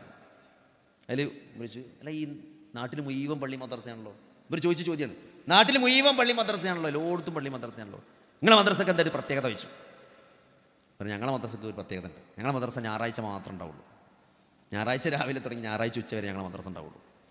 കുട്ടീനെ ഏത് സ്കൂൾക്ക് നിങ്ങൾക്ക് പറഞ്ഞേക്കാം, ഞായറാഴ്ച കുട്ടീനെ ഞങ്ങളെ ഏൽപ്പിച്ചാൽ മതി, നിങ്ങളെ കുട്ടീനെ ദീനി നമ്മൾ ഏറ്റെടുക്കുന്നത്. മുമ്പ് 5 ലക്ഷം രൂപ അപ്പം തന്നെ ചെക്ക് ചെയ്തത്. അപ്പോൾ ഞാൻ പറഞ്ഞതരോ, ഇങ്ങനെ ഇതിലൊക്കെ പ്രതിഫലം കാണുന്ന ആളുകളുണ്ട്, അങ്ങനത്തെ മനസ്സുള്ള ആളുകൾ. ഇതൊന്നും അള്ളാഹു ഒരിക്കലും നഷ്ടപ്പെടുത്തൂല. അപ്പം അങ്ങനെ കാര്യങ്ങൾ മനസ്സിലാക്കിക്കൊണ്ട് മുന്നേറാൻ ഒരു വിശ്വാസിക്ക് സാധിക്കേണ്ടതുണ്ട്. അത് പരലോകത്തെ പറ്റി നേരത്തെ പറഞ്ഞല്ലോ, എന്താണ് 2 മണി വരെ ജോലി ചെയ്ത് പിന്നെ ഖുർആൻ ഓതിയിരുന്നാൽ പോരച്ചില്ലേ. അപ്പോൾ ഈ ഖുർആൻ ഓതിയിരിക്കൽ മാത്രമല്ല, നമ്മുടെ ജീവിതത്തിൽ ഒരാൾക്കൊരു നന്മ പറഞ്ഞു കൊടുക്കുക, ഒരാൾക്കൊരു ആശ്വാസം നൽകുക, ഒരു പ്രയാസത്തിൽ നിന്ന് ഒരാൾക്കൊരു സമാധാനം കൊടുക്കുക. നമ്മൾ ചിലപ്പോൾ ഒരാൾക്കൊരു വോയിസ് ഇട്ടാൽ മതി, നമ്മളെ അയൽവാസിക്ക് ഇന്ന പ്രതിസന്ധി ഉണ്ട്, പ്രയാസമുണ്ട്, എന്നെക്കൊണ്ട് കയ്യിലൊക്കെ കഴിയുന്നുണ്ടെങ്കിൽ എന്തെങ്കിലും ചെയ്തു കൊടുത്താളി എന്നൊരു വോയിസ് ഇടാൻ നമുക്ക് പറ്റാത്തുണ്ടോ. അങ്ങനെ അതിനൊക്കെ എന്ത് ചെയ്യും, അതിനൊക്കെ അള്ളാഹു സുബ്ഹാനഹു വ തആല വലിയ പ്രതിഫലം നൽകുമെന്നുള്ള ഒരു അറിവ്, ഒരു വിശ്വാസം, അതൊക്കെ എന്താണ്, ഒക്കെ അള്ളാഹു ഇതിനൊക്കെ നമുക്ക് എന്ത് ചെയ്യും, പ്രതിഫലം തരും. അപ്പോൾ നമ്മൾ എന്താണെന്ന് വെച്ചാൽ നമ്മൾ ഒരു സെക്കൻഡ് നഷ്ടപ്പെടുത്താതെ അള്ളാഹു നൽകിയ ആയുസ് എപ്പോഴാണ് അള്ളാഹു തിരിച്ചു വിളിക്കാന്നറിയില്ല. അതിൻ്റെ മുമ്പ് പരമാവധി നമ്മൾ അക്കൗണ്ടിൽ കയറ്റാനാണ് നമ്മൾ നോക്കുന്നത്.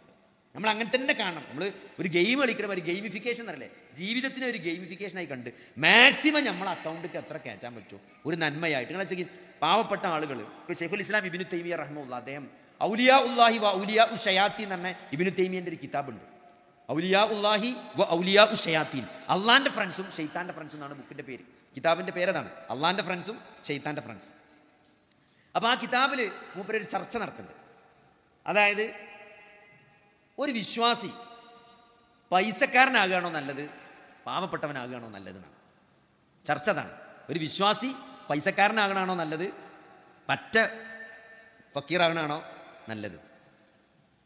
അപ്പോൾ അതിലിങ്ങനെ ചർച്ച ചെയ്തിട്ട് നബി സ്വല്ലല്ലാഹു അലൈഹി വസല്ലമയുടെ കാലത്തുള്ള സംഭവങ്ങളൊക്കെ പറയുന്നുണ്ട്. അതായത് നബി സ്വല്ലല്ലാഹു അലൈഹി വസല്ലമയുടെ കാലത്ത് വളരെ പാവപ്പെട്ട സഹാബത്തുണ്ടായിരുന്നു, വളരെ സമ്പന്നന്മാരായ സഹാബികളുണ്ടായിരുന്നു. അപ്പോൾ പാവപ്പെട്ട സഹാബികൾക്ക് അഹ്ലു സുഫക്കാരായിരുന്നു, അവർ മദീനയിൽ തന്നെ പള്ളിൻ്റെ ഉള്ളിൽ തന്നെ ജീവിക്കലായിരുന്നു. അവർക്കിങ്ങനെ ബാക്കി സഹാബിമാർ വരുമ്പോൾ എന്തെങ്കിലുമൊക്കെ കൊണ്ടേ കൊടുക്കും, ഈത്തപ്പനൻ്റെ കൊലക്കയറ്റി വരും, പള്ളിയേക്ക് റൂലിക്ക് തിന്നാൻ കൊടുക്കും. അങ്ങനെ ഓലിങ്ങനെ പള്ളിക്ക് ദിക്റും സലാത്തും ചൊല്ലി കുത്തിരിക്കലാണ്. അപ്പോൾ ആ സന്ദർഭത്തിൽ ഈ പൈസ ഉള്ള സഹാബിമാർ അള്ളാഹിൻ്റെ മാർഗ്ഗത്തിൽ ധനം നന്നായിട്ട് ചെലവഴിക്കണം. നബി സല്ലല്ലാഹു അലൈഹി വസല്ലമ യുദ്ധത്തിനും ആവശ്യത്തിനൊക്കെ സ്വതക്ക കൊടുക്കാൻ വേണ്ടി പറയുമ്പോൾ, അള്ളാഹിൻ്റെ മാർഗ്ഗത്തിൽ ചെലവഴിക്കാൻ പറയുമ്പം ഒരു മടിയും കൂടാതെ അവർ നിർലോഭം ചെലവഴിച്ചിരുന്നു. അപ്പോൾ അത് കണ്ടപ്പോൾ അതിനൊക്കെ വലിയ പ്രതിഫലമുണ്ട്. ഉസ്മാൻ അള്ളാഹിനൊക്കെ സ്വർഗം നൽകിയതൊക്കെ അള്ളാഹിൻ്റെ റസൂൽ പറഞ്ഞ കേട്ടിട്ട് ഇവർക്ക് ഭയങ്കര വിഷമമാണ്, പാവപ്പെട്ടവർ. കാരണം ഞങ്ങൾക്ക് പൈസ ഇല്ലായിട്ടാണല്ലോ ഞങ്ങൾക്ക് കൊടുക്കാൻ പറ്റാത്തത്. അതുകൊണ്ട് നബിയെ ഞങ്ങൾക്ക് നല്ല ആഗ്രഹമുണ്ട് അള്ളാഹിൻ്റെ മാർഗ്ഗത്തിൽ പൈസ ചിലവാക്കാൻ, ഞങ്ങളുടെ അടുത്ത് പൈസ ഇല്ല. അപ്പോൾ ഞങ്ങൾ എന്താ ചെയ്യുക ചോദിച്ചപ്പം, നിങ്ങളൊരു കാര്യം ചെയ്യും, നിങ്ങൾ നിസ്കാരത്തിന് ശേഷം 33 വട്ടം സുബ്ഹാനല്ലാഹും 33 വട്ടം അൽഹംദുലില്ലയും 33 വട്ടം അല്ലാഹു അക്ബറും ചൊല്ലിക്കൊള്ളി, എന്നാൽ നിങ്ങൾക്ക് ഓല ദർജയിൽ എത്താൻ പറ്റുന്നതാണ്. അങ്ങനെ ഒരു രഹസ്യമായി ചെല്ലാൻ തുടങ്ങി. നമ്മളിപ്പോൾ ചെല്ലേ 33 അല്ലാഹു സുബ്ഹാനല്ലാഹല്ലേ, ഇത് അങ്ങനെ ഉണ്ടായതാണ്. അങ്ങനെ ഒരു രഹസ്യമായി ചെല്ലാൻ തുടങ്ങി. കുറേ കഴിഞ്ഞപ്പോൾ ഇത് പരസ്യമായി. കാരണം ഒരു മാത്രം അങ്ങനെ ചെല്ലാണ്ടപ്പോൾ ചോദിച്ചു, നിങ്ങൾ എന്താ നിസ്കാരത്തിന് ശേഷം ഇങ്ങനെ എണ്ണം പിടിച്ച് ചെല്ലണമെന്ന് ചോദിച്ചു. അത് ഞങ്ങളോട് നബി പറഞ്ഞാൽ, ഞങ്ങൾക്ക് പൈസ ഇല്ലാത്തതുകൊണ്ട് ഞങ്ങളോട് നബി പറഞ്ഞാണ് കയറുന്നത്. അപ്പോൾ പൈസക്കാരും ചെല്ലാൻ തുടങ്ങി. അപ്പോൾ നബിൻ്റെ അടുത്ത് വീണ്ടും പരാതി പറഞ്ഞു, അല്ല നബിയെ ഇതിപ്പോൾ ഊരും ചെല്ലാൻ തുടങ്ങിയാലപ്പോൾ സുബ്ഹാനല്ലാഹ് ഞങ്ങൾ എന്താ കാട്ടിച്ചു, ദാലിക ഫദ്ലുല്ലാഹി യുഅ്തീഹി മൻ യശാ എന്നാണ് അള്ളാഹിൻ്റെ റസൂൽ പറഞ്ഞത്. അത് അള്ളാഹിൻ്റെ ഒരു ഫദ്ലാണ് പൈസ എന്ന് പറഞ്ഞാൽ. അത് അള്ളാഹ് ഇഷ്ടമുള്ളവർക്ക് കൊടുക്കും, അത് നമുക്കൊന്നും ചെയ്യാൻ പറ്റില്ല. അപ്പോൾ എന്താ നിങ്ങൾ, അപ്പോൾ നിങ്ങളുടെ അവസാനം ഷെയ്ഖുൽ ഇസ്ലാം ഇബ്നു തൈമിയ്യ ഈ ചർച്ച, അതായത് വളരെ പ്രയാസപ്പെട്ട് വളരെ ജീവിതത്തിൽ പ്രതിസന്ധിയൊക്കെ അനുഭവിച്ചുകൊണ്ട് ജീവിക്കുന്ന ദീനിയായ ഒരു മനുഷ്യനാണോ അള്ളാന്റെ അടുത്ത് ഏറ്റവും ഉത്തമൻ? അതല്ല, ഭയങ്കര പൈസക്കാരൻ, പൈസ കൊണ്ട് ഇങ്ങനെ തലങ്ങും വിലങ്ങും പൈസ, പക്ഷേ അള്ളാന്റെ മാർഗത്തിൽ നിർലോഭം പള്ളി മദ്രസ് ചോദിക്കുന്നവർക്കൊക്കെ കൊടുത്ത് അള്ളാഹ്ക്ക് ഇഷ്ടപ്പെട്ട് ജീവിക്കണ നല്ലൊരു പൈസ ഉള്ള ഒരാൾ. മറ്റത് തീരെ ഒരു ഗതിയില്ലാത്ത ആൾ, പക്ഷെ നല്ല ദീനിയാണ്. ഇതിൽ ഏറ്റവും നല്ലത് ആരാണെന്നുള്ളതാണ് ചർച്ച. അവസാനം ശൈഖുൽ ഇസ്ലാം ഇബ്നു തൈമിയ്യ എന്താ അവസാനം പറഞ്ഞു തരുമോ? ഇന്ന അക്രമക്കും ഇൻദല്ലാഹി അത്ഖാക്കും എന്നാണ്. ഒരാളുടെ പൈസ ഉണ്ടോന്നോ ഇല്ലേ എന്നുള്ളതല്ല, അള്ളാന്റെ അടുത്ത് ഏറ്റവും സ്വീകാര്യൻ ഹൃദയത്തിൽ ആരാണോ കൂടുതൽ തെക്കുവയുള്ളവൻ അവനാണ് അള്ളാന്റെ അടുത്ത് ഏറ്റവും പുണ്യവാൻ എന്നാണ്. അപ്പം അത് നമുക്ക് ഒരിക്കലും ഒരാൾക്ക് എന്ത് ചെയ്യാൻ പറ്റില്ല, അളക്കാൻ കഴിയാതെ അള്ളാഹ്ക്ക് മാത്രം അറിയുന്ന കാര്യമാണ്. അപ്പം അതുകൊണ്ട് നമ്മൾ ഉണ്ട് എന്നോ ഇല്ലേ എന്നുള്ളതല്ല സഹോദരങ്ങളെ, അള്ളാഹ്ക്ക് തൃപ്തിപ്പെട്ട് ജീവിക്കുക എന്നുള്ളതാണ്. ഈ ഒരു ചെറിയ ആയുസ്സിൽ അള്ളാഹു നൽകിയ ഒരു ചെറിയ ആയുസ് എപ്പോൾ വേണമെങ്കിലും തിരിച്ചു വിളിക്കപ്പെടാം. യാതൊരു ഗ്യാരണ്ടി ഇല്ലാത്ത ഒരു തലച്ചോറുക്കുള്ള ഒരു രക്തക്കോയിൽ ചെറിയൊരു ബ്ലോക്ക് വന്നാൽ സംസാരശേഷി നഷ്ടപ്പെടും, ചലനശേഷി നഷ്ടപ്പെടും. ആലോചിച്ച് നോക്കി, ചലനശേഷി നഷ്ടപ്പെട്ട് വീൽ ചെയറിൽ കഴിയേണ്ട അവസ്ഥ, സംസാരിക്കാൻ പറ്റാതെ ഇങ്ങനെ കരയാം. ചില പേഷ്യൻസിനെ കാണാൻ ചെന്നാൽ അങ്ങോട്ട് പറയണമെന്നും മൂപ്പർക്ക് മനസ്സിലാണില്ല, ഇങ്ങോട്ട് എന്തൊക്കെയോ പറയാം, അങ്ങോട്ട് ചോദിച്ചിനല്ല ഇങ്ങോട്ട് പറയാം അല്ലേ, പിന്നെ മനസ്സിലാകുന്നുണ്ട് പക്ഷെ പറയാൻ പറ്റാത്തൊരവസ്ഥ. നമ്മൾ ചില ആൾക്കാർ പറയും ഉമ്മാക്ക് എല്ലാം അറിയാം, നമ്മൾ സംസാരിക്കണമൊക്കെ ഉമ്മാക്ക് മനസ്സിലാകുന്നുണ്ട്, മങ്ങനെ നുളൊഴിച്ചു ഉമ്മാക്കൊന്നും പറയാൻ പറ്റില്ല. ഇതൊക്കെ എന്ത് തലച്ചോറിൽ ഏതോ രക്തക്കൊയിൽ ബ്ലോക്ക് ആയതാണ്. അപ്പോൾ ഇതൊക്കെ ഏത് സമയത്തും നമ്മുടെ ജീവിതത്തിൽ എന്ത് ചെയ്യുക, കടന്നു വരാം. അതുകൊണ്ട് ഇങ്ങനെ നടന്ന് പള്ളിയിൽ പോകാനും കാര്യങ്ങൾ പറയാനും കേൾക്കാനും നിസ്കരിക്കാനും ഓതാനും ഇതൊക്കെ ഈ കഴിവൊക്കെ ഇപ്പോഴും നിലനിൽക്കണമെന്നില്ല. ഇതൊക്കെ എപ്പോൾ വേണമെങ്കിലും അവസാനിക്കും. ആ അവസാനിക്കുന്നതിന് മുമ്പ് സഹോദരങ്ങളെ ഒരു നല്ലൊരു നിലപാടോടുകൂടി ജീവിക്കാൻ, ജീവിതത്തിൻ്റെ വില മനസ്സിലാക്കിക്കൊണ്ട് ഇതൊരു പരീക്ഷണമാണെന്നും എൻ്റെ റബ്ബിലേക്ക് മടങ്ങേണ്ടവനാണ് ഞാൻ എന്നും അവിടെ എനിക്ക് നല്ല സ്ഥാനം ലഭിക്കണമെന്നും ആഗ്രഹിച്ചുകൊണ്ട് ഫഫിറൂ ഇലല്ലാഹ്, നിങ്ങൾ അള്ളാഹുവിലേക്ക് മണ്ടി എന്നാ പറഞ്ഞേ, ഓടിക്കോളി എന്നാ പറഞ്ഞേ. ഖുർആന്റെ ഓരോ വാക്കില്ലേ, ഫഫിറൂ ഇലല്ലാഹ്, നിങ്ങൾ അള്ളാഹുവിലേക്ക് മണ്ടിക്കോളിയടാ എന്ന് പറയില്ലേ, ഓടിക്കോളി, നിങ്ങൾ അള്ളാഹുവിലേക്ക് ഓടുന്നൊരവസ്ഥ. അതായത് ഓരോ സാഹചര്യങ്ങളും ഉപയോഗപ്പെടുത്തിക്കൊണ്ട് അള്ളാഹുവിലേക്ക് ഓടുന്ന, അള്ളാഹുവിലേക്ക് മടങ്ങുന്ന ഒരവസ്ഥ നമ്മൾ അത് എപ്പോഴുണ്ടാകുക, അത് ഈ ജീവിതത്തിൻ്റെ ലക്ഷ്യം തിരിച്ചറിയുമ്പോഴുണ്ടാകുക. അതാണ് ഒരു വിശ്വാസികളുടെ ഏറ്റവും വലിയ ഒരു അനുഗ്രഹം എന്ന് പറഞ്ഞാൽ ഈ ജീവിതത്തിന് കൃത്യമായ ഒരു ലക്ഷ്യം അള്ളാഹു പഠിപ്പിച്ചു എന്നാണ്. നിങ്ങൾ വേറെ ആരോടും ചോദിച്ചു നോക്കി, വേറെ ഏത് മതസ്ഥരോടും ചോദിച്ചു നോക്കി, ജീവിതത്തിൻ്റെ ലക്ഷ്യം എന്ന് പറഞ്ഞാൽ അങ്ങനെ ഒരു പ്രത്യേകിച്ച് ലക്ഷ്യം ഒരിങ്ങനെ മാറ്റി പറയും അല്ലേ. ഇപ്പോൾ ഒരു ലെക്ചറാണെന്നുള്ള ലക്ഷ്യം, ലെക്ചറായവർക്ക് ഡോക്ടറേറ്റ് എടുക്കണം എന്നുള്ള ലക്ഷ്യം. അങ്ങനെ ഒരു വിശ്വാസിയെ സംബന്ധിച്ചിടത്തോളം അള്ളാഹുവിൻ്റെ പൊരുത്തത്തോടു കൂടി ജീവിക്കുക, നാളെ അള്ളാഹുവിനെ ജന്നാത്തുൽ ഫിർദൗസിൽ വെച്ച് അള്ളാഹുവിനെ കണ്ടുമുട്ടുക എന്നുള്ള വലിയൊരു ലക്ഷ്യത്തിന് വേണ്ടിയാണ് ഈ ജീവിതം. അതുകൊണ്ട് ഇതിലെല്ലാം ലാഭമാണ്. അതാ അതിൻ്റെ പ്രത്യേകത. ഇതിൽ ചെറിയൊരു പ്രയാസം ഉണ്ടായാലോ അത് ലാഭമാണ്. ഒരു പനി പനിച്ചാൽ ലാഭമാണ്. കാരണം എന്താ, ആ പനിയോട് കുറേ പാപങ്ങൾ പൊറുക്കും, കുറേ ദർജകൾ ഉയരും അല്ലേ, കുറേ പാപങ്ങൾ പൊറുക്കപ്പെടും, കുറേ പുണ്യങ്ങൾ വർദ്ധിക്കും, അക്കൗണ്ടിലേക്ക് കുറേയാണ് കയറി വരും അല്ലേ. ആ സമയത്ത് ഒന്നും പോകാതെ ഇരുന്നെന്തെങ്കിലും ചെല്ലിയാൽ അതും കിട്ടും. ആ പഞ്ചീന് തന്നെ കുറേ കിട്ടും. വെറുതെ ആ പനി ഇതൊരു പണ്ടാറ പനി എന്ന് മാത്രം പറയാൻ തന്നെ അപ്പോഴേ ഇതൊക്കെ മുടങ്ങി കിടക്കുമ്പോഴല്ലോ ഒരു പണ്ടാറ പനി നേരത്തെ വന്നു കൂടിക്കണമെന്ന് മാത്രം പറയാതെ എന്നാ മതി. എന്നാൽ തന്നെ ആ പഞ്ചീൻ്റെ ഒക്കെ കിട്ടും, പാപങ്ങൾ പൊറുക്കും, ദർജകൾ കൂടും. ഞാൻ സമയം കുറച്ച് ഖുർആൻ ഓതി ദിക്ർ ചൊല്ലിയും ഖുർആൻ ആയത്ത് പഠിച്ചിട്ട് നല്ല എന്തെങ്കിലും അറിവൊക്കെ നേടി കുറച്ച് ക്ലാസ്സൊക്കെ കേട്ട് ഒന്നുകൂടി നന്നായാൽ ദർജ ഒന്നും കൂടി കൂടും സഹോദരങ്ങൾ. അതുകൊണ്ട് ഇതെല്ലാം അവസരമാണ്, എല്ലാ അവസരവും. ഒരു ചെറിയ പ്രയാസം, ഒരു മുള്ളു തറച്ചാൽ അല്ലേ, ഒന്നെവിടെങ്കിലും ഒന്ന് വെച്ച് കുത്തിയാൽ, ഒരു മനസ്സിന് ചെറിയൊരു പ്രയാസമേറ്റാൽ പോലും അത് വിശ്വാസിയെ സംബന്ധിച്ചിടത്തോളം അത് അവന് പോസിറ്റീവാണ്, അതവന് നല്ലതാണ്, നന്മയാണ്. അതുകൊണ്ട് അതെന്ത് വേണം, ഈ ദീന് കൃത്യമായിട്ട് മനസ്സിലാക്കണം. തൗഹീദിന് ഒരു കോംപ്രമൈസും പാടില്ല, അള്ളാഹുവിനെ മാത്രം ആരാധിക്കുക എന്നുള്ളത്. അതെന്താ, അത് അള്ളാഹുവിനെ അറിയണം. അള്ളാഹുവിനെ അറിയും തോറും അള്ളാഹുവിന്റെ ആ പ്രയോഗങ്ങൾ ആലോചിക്കി, ലാ ഇക്റാഹ ഫിദ്ദീൻ, ഈ മതത്തിൽ യാതൊരു ബലാത്കാരമില്ല. നിങ്ങൾ അള്ളാഹിനെ ആരാധിക്കാൻ ഇവിടെ ആരും നിങ്ങളെ നിർബന്ധിക്കൂല. പക്ഷെ എന്താ, നിങ്ങൾ അള്ളാഹ് നിങ്ങൾ അറിയണം. അറിയുമ്പോൾ നിങ്ങൾ മനസ്സിലാക്കും അള്ളാഹു ആരാധനയ്ക്ക് ഏറ്റവും അർഹനായവനാണ് അള്ളാഹു എന്ന യാഥാർത്ഥ്യം നമ്മൾ തിരിച്ചറിയും. ആ യാഥാർത്ഥ്യം തിരിച്ചറിയുന്നതോടുകൂടി നമ്മൾ അള്ളാഹുവിനെ ആരാധിക്കാൻ തയ്യാറാവുന്നതാണ്. കാരണം അള്ളാഹുവിൻ്റെ ഓരോ ഗുണങ്ങൾ, അള്ളാഹു എല്ലാം അറിയുന്നവനാണെന്ന് അറിയുമ്പോൾ ഈ ലോകത്ത് നടക്കുന്ന മുഴുവൻ കാര്യങ്ങൾ, ഇപ്പം എനിക്ക് സംഭവിച്ച പ്രയാസങ്ങൾ, അതിൽ ഞാൻ ഇതിനൊരു പരിഹാരം, ആ പരിഹാരം അറിയുന്നവനാണ് എൻ്റെ റബ്ബ്. ആ അറിയുന്നവൻ മാത്രമല്ല, ആ പരിഹാരം നടപ്പിലാക്കാൻ കഴിവുള്ള ഖദീറാണ് എൻ്റെ റബ്ബ്. അതുകൊണ്ട് ഞാൻ എൻ്റെ പ്രയാസങ്ങൾ അള്ളാഹുവിനോട് പ്രാർത്ഥിക്കുമ്പോൾ ആ പ്രാർത്ഥന കേൾക്കുന്ന മുജീബാണ് എൻ്റെ റബ്ബ്. ആ പ്രാർത്ഥന അറിയുന്ന അലീമാണ് എൻ്റെ റബ്ബ്. ആ പ്രാർത്ഥനയുടെ ആ പ്രാർത്ഥനയ്ക്കുള്ള പരിഹാരം, ആ പ്രതിസന്ധിക്കുള്ള പരിഹാരം അറിയുന്നവനാണ് എൻ്റെ റബ്ബ്. ആ പരിഹാരം നടപ്പിലാക്കാൻ കഴിവുള്ള ഖദീറാണ് എൻ്റെ റബ്ബ്. ഇതൊക്കെ അള്ളാഹുവിനെ പറ്റി അറിയുമ്പം ആ അള്ളാഹുവിനോട് നിങ്ങൾ എങ്ങനെ പ്രാർത്ഥിക്കാതിരിക്കും? അല്ലേ?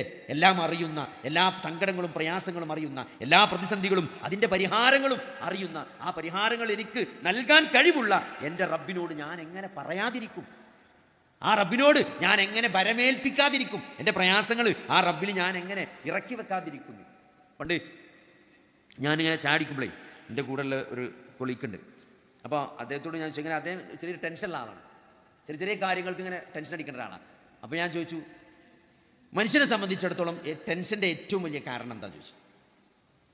ഒമ്പരിനോട് പറഞ്ഞത്, ഭാവി ആലോചിച്ചിട്ടാണ് ഒരു മനുഷ്യന് ഏറ്റവും കൂടുതൽ ടെൻഷൻ അടിക്കുന്നത്. ഭാവി, നിൻ്റെ ജോലി, ഇപ്പോൾ ജോലിയാണെങ്കിൽ ജോലി നഷ്ടപ്പെടുമോ?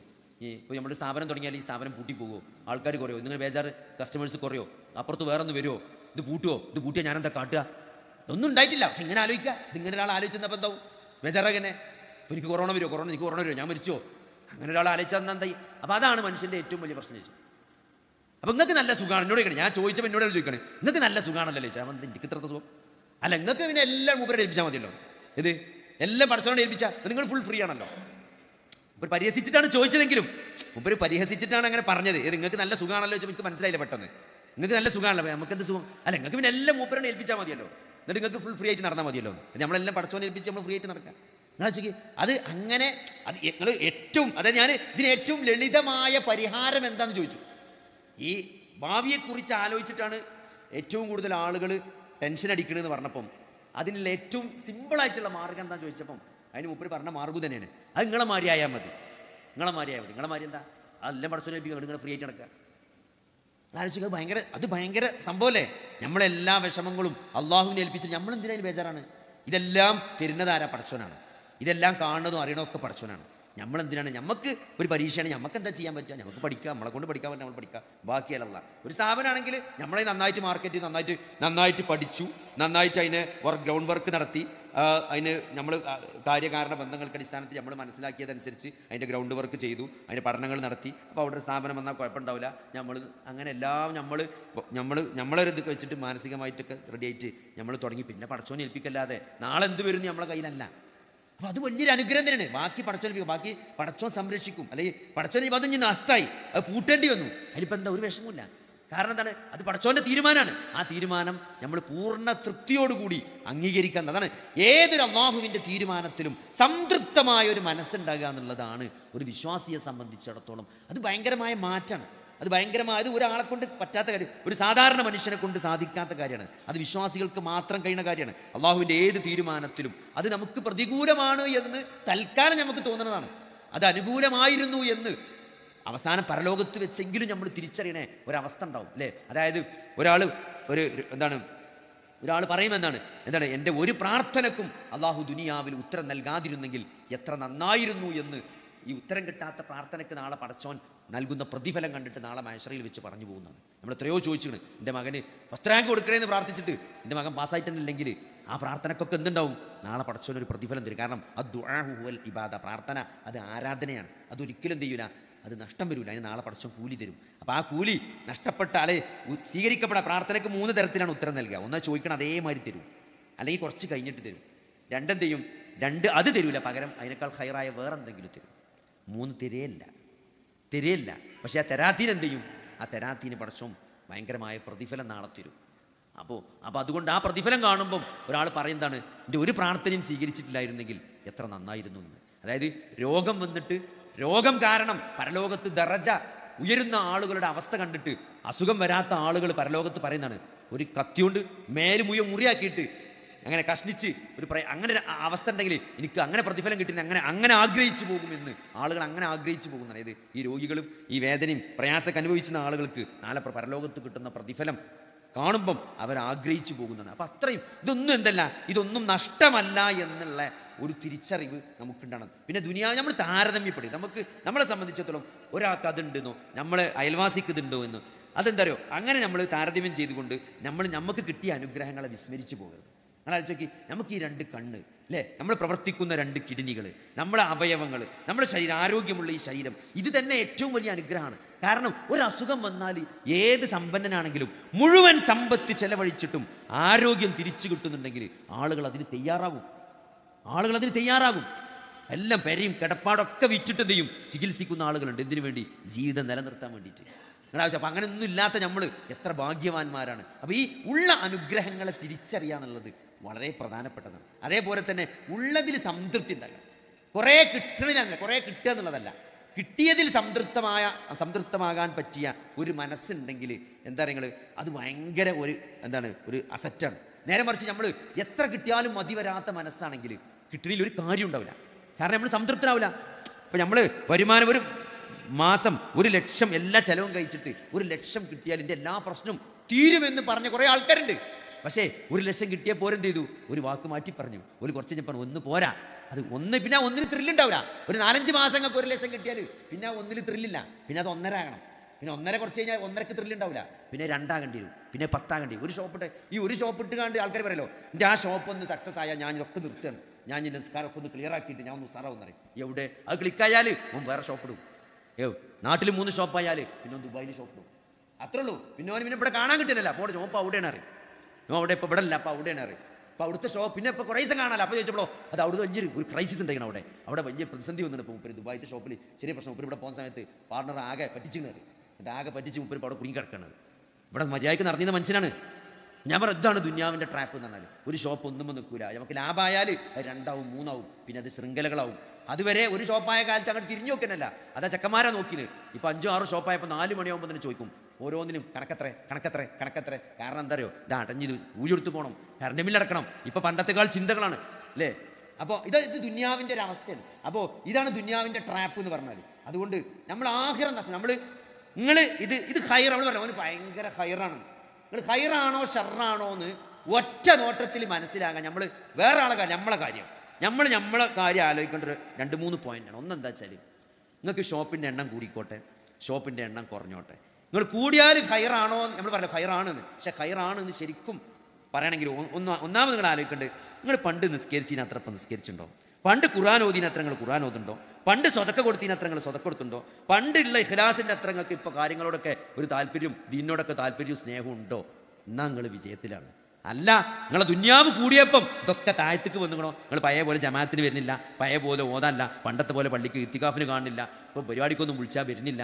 ഇങ്ങനത്തെ ആൾക്കാരോട് താടി എന്തൊക്കെ വെച്ച ആൾക്കാരോട് ഇപ്പോൾ പഴയ ഒരു സ്നേഹമൊന്നുമില്ല. ഒരു കാണുമ്പോൾ തന്നെ ഒരു ദേഷ്യം പിരിവിനെന്നൊക്കെ പറയലും.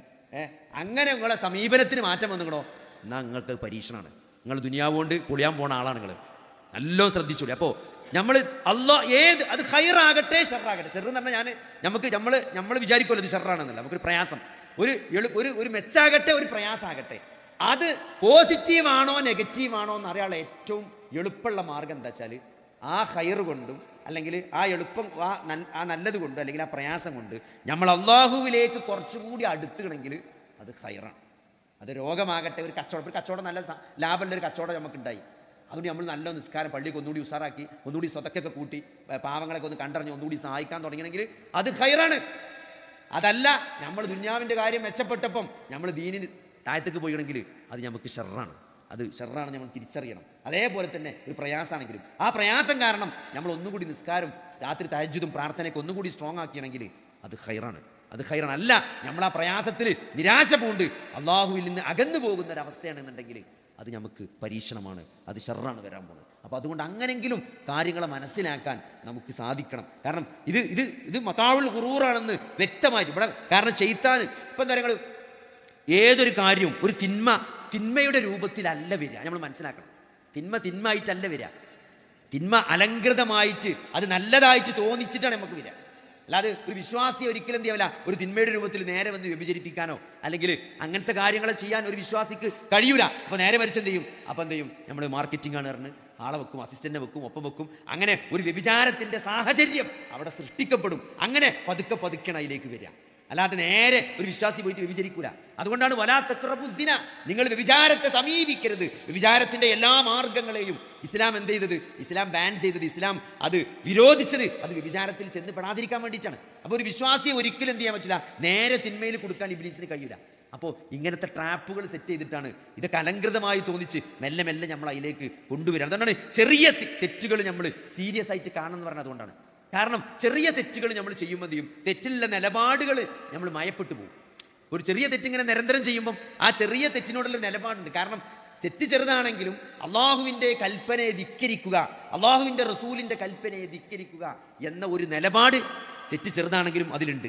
ആ നിലപാടിനെയാണ് നമ്മൾ എന്ത് ചെയ്യണത്? അവിടെ ചോദ്യം ചെയ്യുന്നത്. അത് നിരന്തരം ചോദ്യം ചെയ്യുമ്പോൾ എന്ത് ചെയ്യും? അതിൻ്റെ ഗൗരവം പോകും, തെറ്റിൻ്റെ ഗൗരവം നഷ്ടപ്പെടും. പിന്നെ നമുക്ക് വലിയ തെറ്റ് എന്താവില്ല, ഒരു പ്രശ്നമായി തോന്നൂല. വലിയ തെറ്റ് ചെയ്താൽ പിന്നെ എന്താ നിങ്ങൾ പിന്നെ വലിയ തെറ്റ് ഒരിട്ടം ചെയ്താൽ ചിലപ്പോൾ നമ്മൾ തൗബ ചെയ്യും. അത് നിരന്തരം ചെയ്യാൻ തുടങ്ങിയാൽ പിന്നെ തൗബ ചെയ്യൂല എന്ന് മാത്രമല്ല, ആ തെറ്റിനെ ന്യായീകരിക്കണ അവസ്ഥയിലേക്ക് നമ്മൾ എത്തിപ്പെടും. തെറ്റിനെ ന്യായീകരിക്കും. ഇപ്പോൾ നിങ്ങൾ പലിശ വാങ്ങി ലോൺ എടുത്തു, അപ്പോൾ ആദ്യമൊക്കെ അങ്ങനെ തോന്നും വലിയ തെറ്റായിപ്പോയി, കുറ്റബോധമൊക്കെ തോന്നും. പിന്നെ 2 ലോണും 3 ലോണൊക്കെ ആകുമ്പം നമ്മളെന്ത് ചെയ്യും? പിന്നെ ലോണിനെ ന്യായീകരിക്കും. അതൊന്നും ഇപ്പം അങ്ങനെ ഒരു പലിശയായിട്ട് കൂട്ടാൻ പറ്റുമോ? ആ മാതാവിനെ വിഭജിക്കുന്ന പലിശ എന്നൊക്കെ പറഞ്ഞതിൽ ഈ 6% വാഹന ലോണൊന്നും അതിൽ പെടുന്നില്ല. അതൊക്കെ ഇപ്പോൾ അത്ര കാരണം കൂട്ടുപലിശയാണ്. അങ്ങനെ പറഞ്ഞ് തെറ്റിനെ ന്യായീകരിക്കുന്നൊരവസ്ഥ ഉണ്ടാവും. തെറ്റിനെ ന്യായീകരിക്കുക എന്നുള്ളത് എന്താ നിങ്ങൾ? അത് തെറ്റല്ല, അത് കുഫ്റാണ്. ഇത് പലിശ അല്ല എന്ന് പറയണത്, പലിശ ഹലാലാണെന്ന് പറയുന്നത്, പലിശയിലൊന്നും അത്ര വലിയ തെറ്റില്ല എന്ന് പറയുന്നത് പലിശ വാങ്ങുന്നതിനേക്കാൾ എന്താണ് ഗൗരവമാണ്. കാരണം അത് കുഫ്റാണ്. അപ്പോൾ പാപങ്ങളുടെ അനന്തരഫലങ്ങളെയാണ് നമ്മൾ എന്ത് ചെയ്യേണ്ടത്? ഏറ്റവും കൂടുതൽ ഭയപ്പെടേണ്ടത്. ഒരു നന്മ 1000 നന്മയിലേക്ക് വാതിൽ തുറക്കുന്ന പോലെ ഒരു തിന്മ എന്ത് ചെയ്യും? 1000 തിന്മകളിലേക്ക് എന്ത് ചെയ്യും? വാതിൽ തുറക്കും എന്നുള്ള ഒരു യാഥാർത്ഥ്യം നമ്മൾ മനസ്സിലാക്കണം. അപ്പോൾ ഇതിൽ നിന്നൊക്കെ രക്ഷപ്പെടാനുള്ളൊരു മാർഗം, ഒന്ന് അള്ളാഹുവിനെ അറിഞ്ഞുകൊണ്ട് അള്ളാഹുവിനെ മാത്രം ആരാധിച്ചുകൊണ്ട് ആ അള്ളാഹുവിനെ മനസ്സിലാക്കി അള്ളാഹുവിനെ ഇപ്പോൾ ഇഖ്ലാസോടുകൂടി കർമ്മങ്ങൾ ചെയ്യാം. അതന്നെ ഏറ്റവും വലിയ വിശ്വാസിയെ സംബന്ധിച്ചിടത്തോളം ഏറ്റവും വലിയ കാര്യം ഇഖ്ലാസ് തന്നെയാണ്. നമ്മൾ ചെയ്യുന്ന കർമ്മങ്ങൾ അത് അള്ളാഹുവിൻ്റെ തൃപ്തിക്ക് വേണ്ടിയാണ് എന്ന് ആ ഒരു ലക്ഷ്യത്തിൽ നമ്മൾ കർമ്മങ്ങൾ ചെയ്യുമ്പം അതിന് വലിയ പ്രതിഫലമുണ്ട് അല്ലേ? ആ കർമ്മങ്ങൾ അള്ളാഹു സ്വീകരിക്കും. അതല്ലാത്ത കർമ്മങ്ങൾ നാളെ അള്ളാഹു പറത്തിക്കളയുന്നതാണ്. അള്ളാഹിൻ്റെ തൃപ്തിക്കല്ലാത്ത ചെയ്ത കർമ്മങ്ങൾക്ക് ഒരു വിലയും നാളെ പരലോകത്ത് വിചാരണയിൽ അള്ളാഹു കാണൂല എന്നാണ്. അതൊക്കെ പറത്തി പൊടിയാക്കി വിടുന്നതാണ്. അപ്പോൾ അതുകൊണ്ട് ചെയ്യുന്നത് എത്ര ചെറുതാണെങ്കിലും അത് റബ്ബിൻ്റെ തൃപ്തി ആഗ്രഹിച്ചുകൊണ്ട് ചെയ്യാൻ നമ്മൾ ശ്രമിക്കുക, ഇഖ്ലാസോടുകൂടി. അതേപോലെ തന്നെ ഇത്തിബാഓടുകൂടി അള്ളാഹുവിൻ്റെ റസൂല് എങ്ങനെയാണോ ചെയ്തത് അതേപോലെ ചെയ്യാതെ. ഇതാണ് ദീന്. ദീൻ എന്ന് പറയുമ്പോൾ അള്ളാഹും റസൂലും പഠിപ്പിച്ചതാണ്. അത് നമുക്ക് സ്വന്തമായിട്ടൊരു ചോയ്സ് ഇല്ല. ദീനിൽ നമുക്ക് ചോയ്സ് ഇല്ല. നമുക്ക് എന്തിലേ ചോയ്സ് ഉള്ളൂ? മുസ്ലിം ആകണോ ആകണ്ടേ എന്നതിലേ നമുക്ക് ചോയ്സ് ഉള്ളൂ. മുസ്ലിം ആയാൽ പിന്നെ നമുക്ക് എന്തില്ല? പിന്നെ നമുക്ക് ചോയ്സ് ഇല്ല. പിന്നെ അള്ളാഹും റസൂലും എന്ത് പറഞ്ഞോ അതാണ് നമ്മുടെ ദീന്. അള്ളാഹും റസൂലും കൽപ്പിച്ചതിന് ലംഘിച്ചുകൊണ്ട് ഒരു വിശ്വാസിക്ക് ഒരു തീരുമാനം എടുക്കാൻ ഒരു ചോയ്സ് ഇസ്ലാമിലില്ല. അതുകൊണ്ട് അള്ളാഹിൻ്റെ റസൂൽ എങ്ങനെയാണോ പഠിപ്പിച്ചത് അത് അറിയുക, അത് പഠിക്കുക എന്നുള്ളത്. ഇപ്പോൾ നമ്മൾ ഒരു നിയമലംഘനം നടത്തിയിട്ട് കോടതിയിൽ പോയിട്ട്, ഇന്ത്യൻ കോടതിയിൽ പോയിട്ട് എനിക്ക് നിയമം അറിയില്ലായിരുന്നു എന്ന് പറഞ്ഞാൽ എന്തല്ല? Ignorance of the law is not an excuse എന്നാണ്. നിയമം അറിയില്ല എന്നത് എന്തല്ല? ഒരു എക്സ്ക്യൂസ് അല്ല. ഇത് ആധുനിക കോടതിയിൽ പോലും അത് എക്സ്ക്യൂസ് അല്ല. അപ്പോൾ നാളെ പടച്ചോൻ്റെ അടുത്ത് എങ്ങനെ പിന്നെ അത് എക്സ്ക്യൂസ് ആകാം? എനിക്ക് അറിയില്ലെന്ന് പറയാൻ പറ്റില്ല. കാരണം 2 കണ്ണ് നൽകി, 2 കാത് നൽകി, ചിന്തിക്കാനുള്ള തലച്ചോറ് നൽകി, ഇതൊക്കെ നൽകിയ അള്ളാഹു. ആ അള്ളാഹിനോട് എങ്ങനെയാണ് ഇതൊന്നും നമുക്ക് അറിയില്ല എന്ന് സഹോദരങ്ങളെ, ഇതൊന്നും ഞാൻ മനസ്സിലാക്കില്ല എന്ന് ഒരു കാരണവശാലും പറയാൻ പറ്റില്ല. അതുകൊണ്ട് അള്ളാഹിൻ്റെ റസൂൽ എന്തൊക്കെ പഠിപ്പിച്ചോ, എന്താണ് ദീന് എന്നുള്ളത് കൃത്യമായിട്ട് അറിയുകയും പഠിക്കുകയും മനസ്സിലാക്കുകയും അതനുസരിച്ച് ജീവിക്കുകയും ചെയ്യുക എന്നുള്ളതാണ്. പിന്നെ അതേപോലെ തന്നെ വിശ്വാസിയെ സംബന്ധിച്ചിടത്തോളം ഈ ദുനിയാവിൽ വഞ്ചിക്കപ്പെടാതെ മുന്നോട്ട് പോകാനുള്ള ഏറ്റവും പ്രധാനപ്പെട്ട ഒരു കാര്യം ഒന്ന് നമസ്കാരമാണ്, നിസ്കാരമാണ്. 5 നേരത്തെ നിസ്കാരം നമ്മൾ ഖുശൂഓടുകൂടി, അതിൻ്റെ അവസാനത്തെ ഓരോ നിസ്കാരം നിസ്കരിച്ചുമ്പോഴും ഇതിൻ്റെ അവസാനത്തെ നിസ്കാരമാണ് എന്ന ഒരു ബോധത്തോടു കൂടി ആ നമസ്കാരത്തിലേക്ക് ബാങ്കോടുകൂടി. ഇപ്പോൾ ആൾക്കാർ ഖുശൂ കിട്ടണമെങ്കിൽ സഹോദരങ്ങളെ ഒന്ന് നമ്മൾ നമസ്കാരത്തെ കാണേണ്ട പോലെ കാണണം. ആ ബാങ്ക് വിളിക്കണതിന് എന്തിനാണ്? ബാങ്ക് വിളിക്കുന്ന നിസ്കാരത്തിലേക്ക് തയ്യാറായി വരാൻ വേണ്ടിയിട്ടാണ്. അപ്പോൾ നമ്മൾ ഏർപ്പാടൊക്കെ നിർത്തി നമ്മൾ എന്ത് ചെയ്യണം? ബാങ്കിന് ഉത്തരം നൽകി നമ്മൾ ചെയ്യുന്ന ജോലിയൊക്കെ അവസാനിപ്പിച്ച് പള്ളിയിലേക്ക് വന്ന് ഒതുവെടുത്ത് എന്താണ് ആ ഒതുവെടുക്കുന്ന പാപങ്ങളൊക്കെ നമ്മൾ കൈകൊണ്ട് ചെയ്ത് പാപങ്ങൾ ഒതുവിൻ്റെ അവയവങ്ങളുടെ പാപങ്ങളൊക്കെ കഴുകിക്കളഞ്ഞ് ഇളച്ചേക്ക് നമ്മൾ ഒതുവിന് ശേഷമുള്ള പ്രാർത്ഥന ചൊല്ലി നമ്മൾ പ്രമാത്തിബ് സുന്നത്ത് നിസ്കരിച്ച് ആ നിസ്കാരത്തിന് വേണ്ടി ആ സൊഫിൽ വന്നിരിക്കുമ്പം എത്ര പ്രതിഫലമാണ് ഒരു വിശ്വാസിയെ കാത്തിരിക്കുന്നത്. നമുക്ക് പ്രാർത്ഥിക്കണമെങ്കിൽ പ്രാർത്ഥിക്കാം, ഖുർആനോദാണെങ്കിൽ ഖുർആനോദാം. അത് കഴിഞ്ഞിട്ട് ആ നമസ്കാരം കഴിഞ്ഞിട്ട് നമുക്ക് വേണ്ട കാര്യങ്ങളൊക്കെ പ്രാർത്ഥിച്ച് നമുക്ക് തിരിച്ചു പോകാം. അപ്പോൾ അങ്ങനെ നമ്മളിത് അവസാനത്തെ നിസ്കാരമാണ് നിസ്കരിക്കണം എന്നുള്ളൊരു ബോധത്തോടു കൂടി ആ പറയുന്ന കാര്യങ്ങളൊക്കെ, നിസ്കാരത്തിൽ ചെല്ലുന്ന കാര്യങ്ങളൊക്കെ ഒരർത്ഥം പറഞ്ഞാൽ അതൊക്കെ ജസ്റ്റ് ഒന്ന് ആലോചിച്ച്. എത്രയോ തവണ നമ്മൾ അള്ളാഹു അക്ബർ എന്ന് പറയുന്നുണ്ട്. ഒരു നിസ്കാരത്തിൽ അള്ളാഹു അക്ബർ തന്നെ എത്രയോ എണ്ണിക്ക് അവിടെ ഇവിടെ എഴുതിച്ചു, ഇപ്പോൾ കാണാനല്ല, എത്ര നമ്മളൊരു ദിവസം പറയണം, മിനിമം പറയേണ്ട അല്ലാഹു അക്ബർ അല്ലേ? ഒരു ബാങ്കിന് ഉത്തരം നൽകുമ്പോൾ അല്ലാഹു അക്ബർ, ബാങ്കിലുള്ള അല്ലാഹു അക്ബർ, അതിനുശേഷം നമസ്കാരത്തിൽ അല്ലാഹു അക്ബർ, സുന്നത്തിലും ഫർദിലും അല്ലാഹു അക്ബർ, പിന്നെ നിസ്കാരം കഴിഞ്ഞാലുള്ള 33 അല്ലാഹു അക്ബർ. അങ്ങനെ അങ്ങോട്ട് എടുത്തു നോക്കി ഒരു ദിവസങ്ങൾ എത്ര അല്ലാഹു അക്ബർ പറയുന്നുണ്ട് അല്ലേ? ഞാനൊക്കെ പണ്ട് ഇംഗ്ലീഷ് ടീച്ചർ ക്ലാസ് എടുക്കുമ്പം റിയലി എന്നൊക്കെ പറയും. റിയലി എന്നുള്ള വാക്ക് ഒരു 36 വട്ടമൊക്കെ പറയും. അപ്പോൾ നമ്മളിങ്ങനെ എഴുതിക്കും ടീച്ചർ ഓരോ റിയലി പറയുമ്പോഴും എത്ര റിയലി പറയുന്നുണ്ട്. ഇന്ന് 16 വട്ടം പറഞ്ഞു, ഇന്ന് 22 വട്ടം പറഞ്ഞു. അപ്പോൾ ഞാൻ ചിലപ്പോൾ എൻ്റെ പ്രസംഗത്തിൽ ചില ആൾക്കാർ അയച്ചു തരും, നിങ്ങളെ വാക്കിൽ യഥാർത്ഥത്തിൽ നിന്ന് കിടക്കിടക്ക് പറയേണ്ടായിരുന്നു. അപ്പോൾ സത്യത്തിൽ അല്ലെങ്കിൽ യഥാർത്ഥത്തിൽ. അപ്പോൾ അങ്ങനെ ചില വാക്ക് നിരന്തരം പറയും. നിങ്ങൾ ഇത് അല്ലാഹു അക്ബർ എന്നുള്ളൊരു വാക്ക് നമ്മളൊരു ദിവസത്തിൽ നമ്മൾ വിചാരിക്കുന്നതിനേക്കാൾ കൂടുതൽ നമ്മൾ പറയുന്നുണ്ട്. അതിൽ ഒരു അല്ലാഹു അക്ബർ എങ്കിലും നമ്മൾ ആത്മാർത്ഥമായിട്ട് പറഞ്ഞണമെങ്കിൽ നമ്മൾ എവിടെ എത്തിയിട്ടുണ്ടാവും? അല്ലാഹു അക്ബർ എന്ന് പറഞ്ഞാൽ എന്താണ്? അള്ളാഹിൻ്റെ ഒരു വലിപ്പമല്ലല്ലോ സത്യത്തിൽ, അള്ളാഹുവിൻ്റെ ഒരു വലിപ്പത്തിൻ്റെ ഗാംഭീര്യം അല്ലല്ലോ അല്ലാഹു അക്ബർ എന്നുള്ളത്. എന്താണ് അല്ലാഹു അക്ബർ എന്ന് പറഞ്ഞാൽ? ഒരു നിലപാടാണ്. എന്തിനേക്കാൾ എൻ്റെ ജീവിതത്തിൽ എനിക്ക് ഏറ്റവും വലുത് എൻ്റെ പടച്ചോനാണ്. അത് എനിക്ക് സ്വന്തമായിട്ട് ഒരു അഭിപ്രായമില്ല. എൻ്റെ റബ്ബ് എന്താണോ പറഞ്ഞത് അതാണ് എൻ്റെ അഭിപ്രായം. ഹിജാബിൻ്റെ വിഷയത്തിൽ എന്തുകൊണ്ടാണ് മുസ്ലിങ്ങൾ ഇങ്ങനെ ഇളകണ്? ഹിജാബ് എന്ന് പറയുമ്പോൾ എല്ലാവരും ഇളകണം. എന്തുകൊണ്ടാണ്? ഹിജാബിൻ്റെ വിഷയത്തിൽ നമുക്കൊരു ഇവിടെ ആര് ചാനൽ ചർച്ച നടത്തിയിട്ടോ അല്ലെങ്കിൽ ഭരണഘടനാ സമിതി കൂടി ആലോചിച്ചിട്ടോ തീരുമാനം പറയേണ്ട വിഷയമല്ല. ഹിജാബിൻ്റെ വിഷയത്തിലെ തീരുമാനം പ്രപഞ്ച സൃഷ്ടാവായ അള്ളാഹു അത് നേരത്തെ പ്രഖ്യാപിച്ചു കഴിഞ്ഞാണ്. അതിന് ചർച്ച നടത്താനൊന്നുമില്ല. അതൊക്കെ ചർച്ച നടന്നു കഴിഞ്ഞതാണ്, അതൊക്കെ പ്രഖ്യാപിച്ചതാണ്. അതിന് നടപ്പാക്കാൻ ആര് തയ്യാറുണ്ട്, അതാര് സ്വീകരിക്കാൻ തയ്യാറൊന്നുണ്ട് എന്നൊരു ചോദ്യം മാത്രമേ, അതിനുള്ളൊരു നിലപാട് മാത്രമേ ഇനി ബാക്കിയുള്ളൂ. അല്ലാതെ അതിലൊന്നും ഇനി ചർച്ചല്ല. അതുകൊണ്ട് സഹോദരങ്ങളെ, അതാണ് അല്ലാഹു അക്ബർ എന്ന് പറഞ്ഞാൽ. അള്ളയും റസൂലും പറഞ്ഞതാണ് എൻ്റെ ജീവിതത്തിലെ എൻ്റെ നിലപാട്. അത് ഈ ആധുനിക ജീവിതത്തിൽ ഈ ഏത് പ്രതിസന്ധിയിലും ആ നിലപാട് എടുത്തുകൊണ്ട് മുന്നോട്ട് പോകാൻ ആർക്കാണോ മാനസികമായി സാധിക്കുന്നത് അവനാണ് ജീവിതത്തിൽ വിജയിച്ചത്. യാ അയ്യുഹല്ലദീന ആമനു, അല്ലയോ സത്യവിശ്വാസികളെ, ഉദ്ഖുലൂ ഫിസ്സിൽമി കാഫ, നിങ്ങൾ മതത്തിൽ പൂർണ്ണമായി പ്രവേശിക്കണം. അല്ലേ? നമുക്ക് തോന്നിയത് നമുക്ക് പറ്റിയതിനൊക്കെ നമ്മൾ ഇസ്ലാം എടുക്കുക, നമുക്ക് പറ്റാത്തതിനൊക്കെ നമ്മൾ ഇസ്ലാമിനെ പുറത്തു നിർത്തുക. അത് സഹോദരങ്ങളെ അതല്ല ഒരു മുസ്ലിമിൻ്റെ നിലപാട്. അല്ലയോ സത്യവിശ്വാസികളെ, നിങ്ങൾ മതത്തിൽ പൂർണ്ണമായി പ്രവേശിക്കണം എന്നാണ്. അവിടെ അള്ളാഹു റസൂൽ എന്തൊക്കെ പറഞ്ഞോ അതൊക്കെ നമ്മൾ ജീവിതത്തിൽ പ്രാവർത്തികമാക്കണം, അതൊക്കെ നമ്മൾ പാലിക്കണം. അവിടെ നമുക്ക് യാതൊരു ചോയ്സും ഇല്ല. അതുകൊണ്ട് കഴിയുന്നത്ര ഇവിടെ നമുക്ക് ജീവിക്കാൻ പറ്റില്ലെന്നാണ്. നാളെ മരിച്ചാൽ നേരത്ത് മലക്കുകൾ ചോദിക്കുന്നതാണ്, നിങ്ങൾ എന്തുകൊണ്ട് വേറെ നാട്ടിലേക്ക് പുറപ്പെട്ടില്ല എന്ന് മലക്കുകൾ ചോദിക്കുന്നതാണ്. കാരണം ഇവിടെ ഞങ്ങൾക്ക് ജീവിക്കാൻ പറ്റില്ല എന്ന് മലക്കുകളോട് ആളുകൾ പറയുന്നതാണ്. ഇവിടെ ഞങ്ങൾക്ക് അതിൽ സാഹചര്യം ഉണ്ടായിരുന്നില്ല എന്ന് മറുപടി പറയുന്ന ആളുകളോട് ഖുർആനിൽ മലക്കുകൾ ചോദിക്കുന്ന പറഞ്ഞത്, നിങ്ങൾ എന്തുകൊണ്ട് അല്ലാഹുവിൻ്റെ ഭൂമി വിശാലമായിരുന്നില്ലേ, നിങ്ങൾ എന്തുകൊണ്ട് വേറെ നാട്ടിലേക്ക് പോയില്ല എന്ന് ചോദിക്കുന്നതാണ്. അപ്പോൾ അത്രയും ഗൗരവമുള്ള വിഷയമാണ്. ദീൻ പ്രാക്ടീസ് ചെയ്യുക എന്നുള്ളത് എന്താണ്? അത് നമ്മൾ അടിയറവ് പറയേണ്ട ഒരു വിഷയമല്ല. അത് പറ്റൂലെങ്കിൽ പറ്റുന്ന സ്ഥലത്തേക്ക് പോയിക്കോളി എന്നാണ് അള്ളാഹുവിൻ്റെ കൽപ്പന. അതിന് സാഹചര്യം ഇല്ലെങ്കിൽ മാത്രമേ അവിടെ ചർച്ചയുള്ളൂ സഹോദരങ്ങളെ. അതുകൊണ്ട് നമ്മൾ വളരെ സീരിയസ് ആയിട്ട് ദീന് കാണുക എന്നുള്ളതാണ്. ജീവിതത്തിൽ ദീനിൻ്റെ കാര്യങ്ങൾ മുറുകെ പിടിക്കുക എന്നുള്ളതാണ്. അതിൽ ഏറ്റവും പ്രധാനപ്പെട്ടത് നമസ്കാരമാണ്. 5 നേരത്തെ നമസ്കാരം അത് നമ്മൾ ആത്മാർത്ഥമായിട്ട് ഖുശൂഅോടുകൂടെ ഫർളായി പള്ളിയിൽ വെച്ച് നമസ്കരിച്ചാൽ തന്നെ ജീവിതത്തിനൊരു ഓർഡറാവും. നമുക്ക് 5 നേരത്തെ നിസ്കാരം കൃത്യമായി നിർവഹിക്കുന്ന ഒരാളെ സംബന്ധിച്ചിടത്തോളം അവരുടെ ജീവിതത്തിൽ നല്ലൊരു സ്ട്രക്ചർ ഉണ്ടാവും. അല്ലേ? ഇപ്പോൾ നമ്മൾ ദുഹർ എവിടെ വെച്ചാൽ ദൂറിൻ്റെ പള്ളിക്കുണ്ടാവും. നമ്മുടെ ജോലി ഇന്ന സ്ഥലത്താണ്, നമ്മൾ ദൂറിൻ്റെ സ്ഥലത്തുണ്ടാവും, സുബൈക്ക് വീട്ടിലുണ്ടാവും, മഗ്‌രിബിനെ വീട്ടിലെ പള്ളിക്കുണ്ടാവും, ഇശാക്കിൻ്റെ സ്ഥലത്തുണ്ടാവും. അല്ലേ? എവിടെയാണ് നമ്മളിപ്പോൾ ഒരാളെ പേഴ്സണാലിറ്റി എന്ന് പറഞ്ഞതാണ്. മൂപ്പരെ കാണാം സുബൈക്ക് ആ പള്ളിക്ക് എന്നാൽ മതി, അല്ലെങ്കിൽ മൂപ്പരെ കാണാൻ ദൂറിൻ്റെ ഇന്ന സ്ഥലത്ത് എന്നാൽ മതി. കാരണം മൂപ്പരുണ്ടോ ആ പള്ളിക്ക് ഉണ്ടാവും, ദൂറിന പള്ളി. അതാ നമ്മുടെ ഐഡൻറ്റിറ്റിയാണ്. അത് നമ്മുടെ മക്കൾക്കും അങ്ങനെ. നമ്മുടെ മക്കൾക്ക് ഒരു പള്ളി വേണം. അല്ലേ? നമ്മുടെ മക്കൾ പറഞ്ഞാൽ അത് ഒരു മുസ്ലിമിനെ സംബന്ധിച്ചിടത്തോളം ഒരു ഐഡൻറ്റിറ്റി ഉണ്ട്. ഏറ്റവും ഇമ്പോർട്ടൻ്റ് ഐഡൻറ്റിറ്റി പള്ളി തന്നെയാണ്. നമ്മൾ എവിടെ നിസ്കരിക്കാൻ ഉണ്ടാകുക എന്നുള്ളത് വളരെ പ്രധാനപ്പെട്ടത് തന്നെ. രണ്ടാമത്തെ എന്താ പറയുക? ഖുർആനുമായിട്ടുള്ള ബന്ധം. ഖുർആൻ അല്ലാഹു സുബ്ഹാനഹു വ തആല ആകാശലോകത്ത് നിന്ന് ഇറക്കിയ അള്ളാഹുവിൻ്റെ കലാമാണ് വിശുദ്ധ ഖുർആൻ. ആ ഖുർആനുമായിട്ട് നമുക്ക് എത്ര ബന്ധമുണ്ട്, ആ ഖുർആനിൻ്റെ എത്ര ആയത്തുകൾ നമ്മൾ കേട്ടിട്ടുണ്ട്, നമ്മൾ മനസ്സിലാക്കിയിട്ടുണ്ട്, അതനുസരിച്ച് നമ്മൾ ജീവിക്കാൻ ശ്രമിക്കുന്നുണ്ടോ എന്നുള്ളത് വളരെ പ്രധാനപ്പെട്ട കാര്യമാണ്. ഈ ദുനിയാവിൻ്റെ ഏത് പ്രതിസന്ധിയിലും ഏത് ചതിയിലും അകപ്പെടാതെ പോകാൻ പറ്റുന്ന മുന്നോട്ട് പോകുന്ന ഒരു വിഭാഗം എന്ന് പറഞ്ഞാൽ അള്ളാഹുവിൻ്റെ കക്ഷിയാണ്, ഹിസ്ബുള്ളാണ്. അള്ളാഹുവിൻ്റെ കക്ഷി ആരാണ്? അഹ്ലുൽ ഖുർആനാണ്. ഭൂമിയിൽ അള്ളാഹുവിന് ചില ആളുകളുണ്ടെന്നാണ്. അതാരാണ്? അത് അഹ്ലുൽ ഖുർആനാണ്, ഖുർആന്റെ ആളുകളാണ്. ആ ഖുർആൻ അറിയുകയും പഠിക്കുകയും ഖുർആൻ ഖൈറുക്കും മൻ തഅല്ലമൽ ഖുർആന വഅല്ലമഹു എന്നാണ്. നിങ്ങൾ ഏറ്റവും നല്ല ആളുകൾ എന്ന് പറഞ്ഞാൽ ആരാണ്? ഖുർആൻ പഠിക്കുകയും പഠിപ്പിക്കുകയും ചെയ്യുന്ന ആളുകളാണ്. അപ്പോൾ നമ്മൾ പഠിക്കും വേണം. നമ്മൾ എന്ത് ചെയ്യണം? നമുക്ക് താഴെയുള്ള ചെറിയ കുട്ടിയാക്കാണെങ്കിൽ കുട്ടിയാക്ക്, അല്ലെങ്കിൽ പേരക്കുട്ടിയാക്കാണെങ്കിൽ ഖുർആൻ നമുക്ക് ചാൻസ് കിട്ടാൻ പറ്റിയ സ്ഥലത്തൊക്കെ നമ്മൾ ചെറിയ ഒരു കുട്ടിനെ നമുക്ക് കൈ കിട്ടുകയാണെങ്കിൽ ഒരു ചെറിയ സൂറത്ത് പഠിപ്പിച്ചുകൊണ്ട് അല്ലെങ്കിൽ അത് ഓദിപ്പിച്ചൊരു പ്രോത്സാഹനം നൽകിയിട്ട് നമ്മൾ ഖുർആനിൻ്റെ ആളുകളായിട്ട് മാറാൻ, അതാണ് അഹ്ലുൽ ഖുർആൻ എന്ന് പറഞ്ഞത്. ആ ആളുകളായിട്ട് മാറാൻ നമുക്ക് സാധിക്കേണ്ടതുണ്ട്. ഖുർആനിനെ അങ്ങനെ ജീവിതത്തിൽ ചരിത്രത്തിൽ കാണാൻ അത്രയും ഷെയ്ഖുൽ ഇസ്ലാം ഇബ്നു തൈമിയ്യ റഹ്മത്തുള്ളാഹി മരിക്കാൻ സമയത്ത് പോലും അദ്ദേഹം ബാക്കി വെച്ചൊരു സങ്കടം എന്ന് പറഞ്ഞാൽ ഖുർആന് വേണ്ടി സമയം ചെലവഴിച്ചില്ലല്ലോ എന്നാണ്. നിങ്ങൾ ആലോചിച്ച്, ജയിലിൽ കിടന്നിട്ടാണ് അദ്ദേഹം ഏറ്റവും വലിയ മജ്മൂൽ ഫതാവ പോലുള്ള വലിയ ഗ്രന്ഥങ്ങൾ കാണാതെ എഴുതിയത്. ജയിലിൽ വെച്ചിട്ടാണ് അത്രയും വലിയ ഗ്രന്ഥങ്ങൾ. അത് ഷെയ്ഖുൽ ഇസ്ലാം ഇബ്നു തൈമിയ്യ എഴുതിയ ഗ്രന്ഥങ്ങൾ പോലും ഒരായുസ്സിൽ ഒരാൾക്ക് വായിച്ചു തീർക്കാൻ തന്നെ മെനക്കെടാണ്. അങ്ങനെ എഴുതിയ ഇബ്നു തൈമിയ്യ പോലും അവസാനം പറഞ്ഞെന്താണ്, എനിക്ക് ഖുർആന് വേണ്ടി സമയം കൊടുക്കാൻ കുറച്ചുകൂടി സമയം കൊടുക്കാമായിരുന്നു എന്നുള്ള ഒരു സങ്കടമാണ് അദ്ദേഹത്തിൻ്റെ ജീവിതത്തിൽ ബാക്കിയുണ്ടായത്. നിങ്ങൾ ആലോചിച്ച് നോക്കി. അപ്പോൾ നമ്മളൊക്കെ എത്ര സങ്കടപ്പെടണം ഖുർആൻ്റെ കാര്യത്തിൽ. അപ്പോൾ അതുകൊണ്ട് നാളെ പരലോകത്ത്, നാളെ സ്വർഗത്തിൽ പോലും, സ്വർഗത്തിലെ ദറജ പോലും തീരുമാനിക്കുക ഖുർആൻ്റെ അറിവനുസരിച്ചാണ്.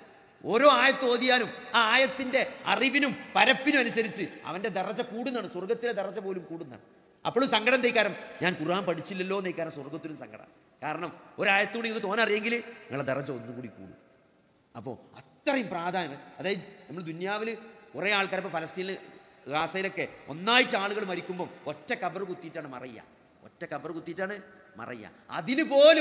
അതിൽ പോലും ആരെ ആദ്യം വെക്കണം എന്ന് തീരുമാനിക്കുക. ഖുർആൻ ഏറ്റവും കൂടുതൽ അറിവുള്ളത് ആർക്കാണ് ഖുർആൻ അറിവെന്നനുസരിച്ചാണ് മറയ്യ. ഒരു കുഴിക്ക് തോന്ന ആൾക്കാരെ വെക്കുകയാണെങ്കിൽ അതിന് പോലുള്ള മാനദണ്ഡം ഖുർആനിൻ്റെ അറിവാണെന്നാണ്. ഇമാമ് നിൽക്കണേലുള്ള മാനദണ്ഡം ഖുർആനിൻ്റെ അറിവാണെന്നാണ്. നാളെ സ്വർഗത്തിൽ ദറജ തീരുമാനിക്കപ്പെടുക ഖുർആനിലുള്ള അറിവാണെന്നാണ്. അപ്പോൾ അതുകൊണ്ട് സഹോദരൻ, ഖുർആൻ അത്രയും പ്രാധാന്യമുണ്ട്. അവിടെ ഇന്ന് നമുക്ക് വളരെ സുഖമാണ് ഖുർആൻ പഠിക്കാനുള്ള ആപ്പുകളും പഠനവേദികളും ഓഫ്ലൈനും ഓൺലൈനും. എല്ലാ പള്ളിക്കലും ഖുർആൻ പഠനവേദികളുണ്ട്, ഓഫ്ലൈനുണ്ട്, ഓൺലൈനുണ്ട്. ഇതൊക്കെ ഏതെങ്കിലും മാർഗ്ഗങ്ങൾ വെച്ചിട്ട് നമ്മൾ സലഫു സ്വാലിഹീങ്ങളായ ആളുകൾ ഖുർആൻ എങ്ങനെയാണോ മനഹജ് അനുസരിച്ച് ആയത്തുകൾ പഠിപ്പിച്ചത് ആ രൂപത്തിൽ ഖുർആൻ പഠിക്കാനും മനസ്സിലാക്കാനും നമ്മൾ മുന്നോട്ട് വരണം. അള്ളാഹു സുബ്ഹാനഹു വ തആല ഈ ദീന് പഠിക്കാനും മനസ്സിലാക്കാനും അതനുസരിച്ച് ജീവിക്കാനും അള്ളാഹു നമുക്ക് തൗഫീക്ക് നൽകുമാറാകട്ടെ. നമ്മൾ എല്ലാ പ്രതിസന്ധികളിൽ നിന്നും അള്ളാഹു സുബ്ഹാനഹു വ തആല നമ്മളെ കാത്തുരക്ഷിക്കുമാറാകട്ടെ.